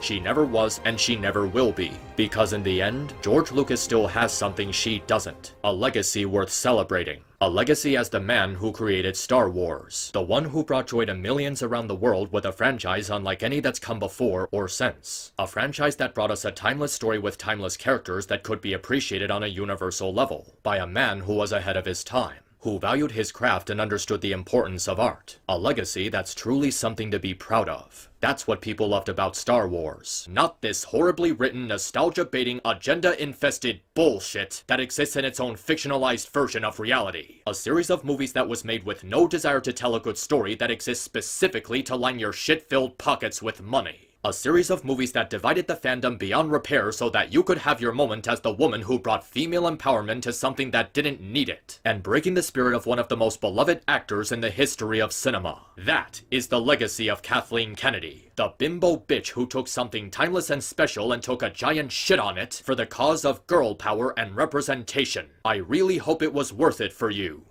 For something that's been here for 40 years, entertaining audiences, and something that George initially set out to do as a kind of 3-act saga with these 3 trilogies. And I think we felt that we should honor and respect that. And we're taking the time to really look at where this is going from the standpoint of a saga. Not just looking at what the next 3 movies might be or talking about this in terms of trilogy. We're really looking at what is the next decade of storytelling so that we can actually build the mythology. And I feel really fortunate that I've got the level of talent invested in wanting to figure that out with us. What I remember is sitting up on that panel when JJ turned to me and he just was so delighted in saying, the audience is so smart. And it's true, they are. They get everything. Sister, you are a colossal bitch! Which brings me to one more topic I want to cover. I decided that I wanted to save this one for last since it's the one that my thoughts have changed on most since my original review. Do I still think Disney isn't at fault for what happened with the sequel trilogy? Well, after doing more research and looking more into stuff that happened behind the scenes, my answer to that is no. A very strong no. While Disney isn't the biggest reason for why it failed, their inputs certainly didn't help. I think it goes without saying that Bob Iger really doesn't have Walt Disney's best interests at heart. If he came back to life and saw what's been done to his company, I'm pretty sure he would have a stroke and die again. Just trying to turn everything into a monopoly so they can be at the top of the game regardless of what it means for media in the future. And now they got Star Wars in their clutches, using it to milk money out of a popular IP to increase their reach. Their empire grows strong. It was humorous at first, but now it's gotten long past the point of being funny. Disney doesn't think they have to try anymore because now they're too big to suffer long-term consequences for a failed product. It doesn't seem to matter if they lose money from Star Wars because they're still making money off of other things. And they're blissfully unaware of the long-term damage being caused to the IP because they only seem to care about profit. Remember the Disney that actually cared about artistic integrity? The one that brought us all those hand-drawn 2D animated classics that we loved as kids then rediscovered as adults and loved even more? That Disney no longer exists, because today's Disney doesn't concern itself with a movie's quality, only if it makes money. The thing is, they seem to view Star Wars as the big one. The one that'll guarantee them big bucks since it was the biggest IP in entertainment when they bought it from George Lucas. But in their carelessness, they underestimated the importance of that name, and mistreating it for profit resulted in a total disaster.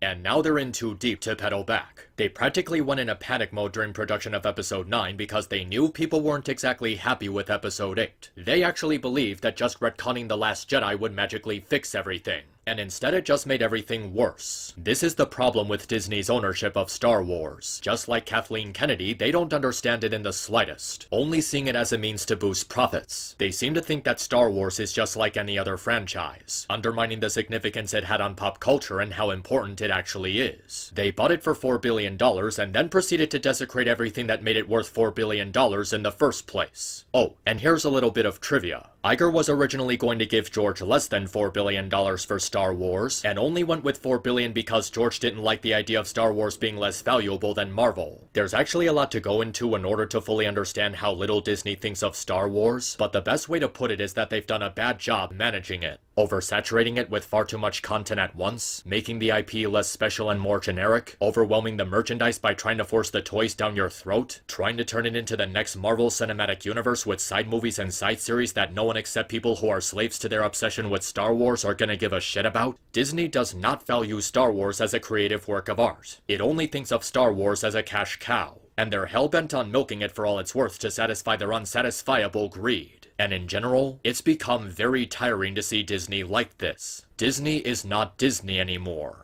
Yes, you can make the argument that they're still making good movies, but just the name Disney leaves a bitter taste in my mouth these days, because it no longer represents the magic of great storytelling through animation, or the handful of well-made live-action movies during the 1990s and early 2000s. Now it represents the face of a company that will stop at nothing until it buys out everything everywhere, trying to take over the world of media one step at a time. And the most egregious example of how greedy they've become can be summed up with one word: nostalgia. Here's a little fun fact for you. There's actually been a lot of people who've been wanting me to talk about the Mulan live-action remake. They really seem to want me to review it and see what I have to say about it. But in spite of actually having seen the movie, it was on a Fire Stick with my dad, I just couldn't build up the motivation to talk about it. Even if I just wanted to make some money off the topic with ad revenue, it just wouldn't be worth it, because I just can't bring myself to care anymore. After The Lion King 2019, I have become so fucking sick of Disney just exploiting people's nostalgia for money and milking the legacy of their animated films with these shitty live-action remakes. And it's very depressing to see them treating Star Wars in the exact same way, exploiting people's nostalgia for it to keep milking money off a popular IP. We all know Rise of Skywalker is a shameless rehash of Return of the Jedi, but here's something else. One of the trailers for Episode 9 is just a clip show of all the original movies, and it's all been leading up to this kind of way. Like people were actually excited to see the conclusion to this train wreck. They practically know they're mostly creatively bankrupt at this point, and are now on a never-ending kick of recycling stuff they've already done, hoping there's enough people who are actually desperate and stupid enough to pay money to see a watered-down version of something they grew up with as a kid,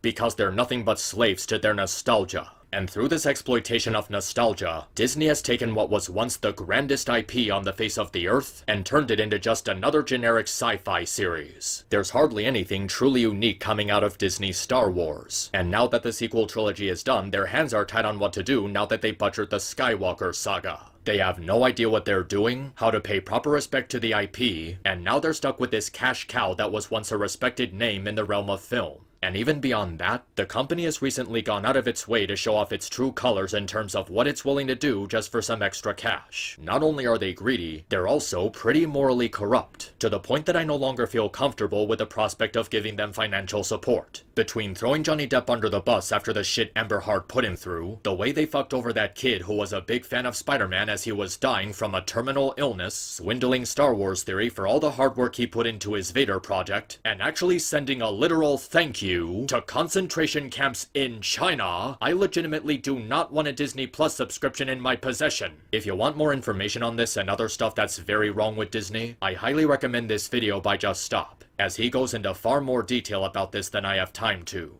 Bottom line, The Last Jedi is not a masterpiece. It's not the best Star Wars movie. It's not one of the best Star Wars movies. It's not the best Star Wars movie since The Empire Strikes Back. It's not great, it's not good. It's not an affront to good filmmaking. It's not subjective because there's far too many objective continuity errors, plot holes, incohesive writing decisions, bad pacing, terrible derailment of the lore, mishandled and underdeveloped characters, and wasted pieces of potential to tell a better story that went nowhere. It's not overhated because every single piece of negative criticism it's received is completely deserved for how incompetently it was written, directed, and produced. And anyone who says any of those things unironically is a fucking liar. At best, it was made by a well-meaning idiot who simply didn't understand the source material he was given to work with. At worst, it was made by a massive shithead who went out of his way to sabotage a beloved multi-billion-dollar franchise and throw Mark Hamill into a downward spiral of depression just to boost his career as a big-shot Hollywood writer. It was made by people who don't understand Star Wars in the slightest, let alone more than the people who were actually a part of it for 35 years before Disney bought them out. Lucas turned into a depressed hermit who quit his entire ideology because he thought about killing Kylo over some bad thoughts. And instead of facing responsibility for his mistakes, he abandons his sister and everyone else he swore to protect. Finn and Rose are irrelevant background characters who are made even more irrelevant given what happens to them in Rise of Skywalker. Rey is the Mary Sue to end all Mary Sues. Poe is made out to be an irresponsible hothead in spite of his actions making sense, so Kathleen Kennedy can use Holdo as a mouthpiece for strong women.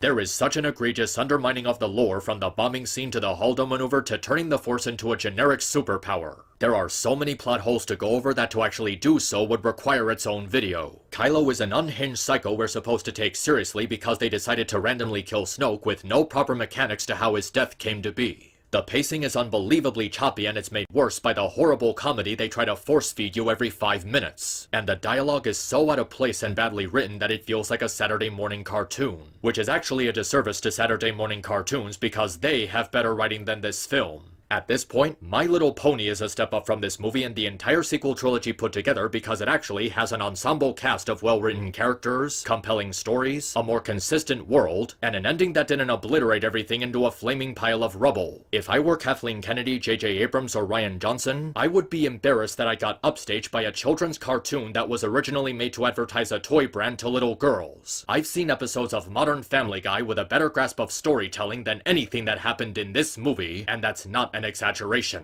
And the fact that The Rise of Skywalker somehow managed to be even worse than that is irrefutable proof that Disney buying Lucasfilm was a mistake on every single level. And what makes it so painful is that it didn't have to be this way. This trilogy didn't need to turn out as horribly as it did. All they had to do was take a moment to stop and think, to come up with a plan. This trilogy will forever be remembered as the biggest missed opportunity in the history of cinema because there were so many ways you could have continued this story, and you just decided to fill it with nothing. You had the Mark Hamill, the Harrison Ford, the Carrie Fisher, the Billy D. Williams, the Ian McDiarmid, and this was the best you could come up with. You blew it! This could have been a respectful continuation of the story of Luke Skywalker and his father Anakin. It could have been so much more and you just wasted it. And at the end of it all, that's what hurts most. The wasted potential. The sequel trilogy could have been something very special, and it was squandered. A cautionary tale of how corporate interest, diversity, representation, and female empowerment were more important than a man's creative vision, more important than the legacy of George Lucas, an artist who was deceived into giving his work to people who twisted and manipulated it to serve their own selfish desires. His execution wasn't always perfect, but he put his heart and passion into his work. He didn't care about awards. He just wanted to share his vision, for better or worse. That's what makes him a true artist, something that Kennedy will never have. A tragic story of how the greatest tale in American history, in terms of film, was sabotaged. A great gift, being placed in the wrong hands. A corporate mouse and a feminist dictator, who thought profit was more important than the creative vision of a man who wanted to bring joy and wonder to the world, by helping them escape to that wonderful place, set in a galaxy far, far away. And now I'm off to review The Rise of Skywalker, where Disney's failure will be complete.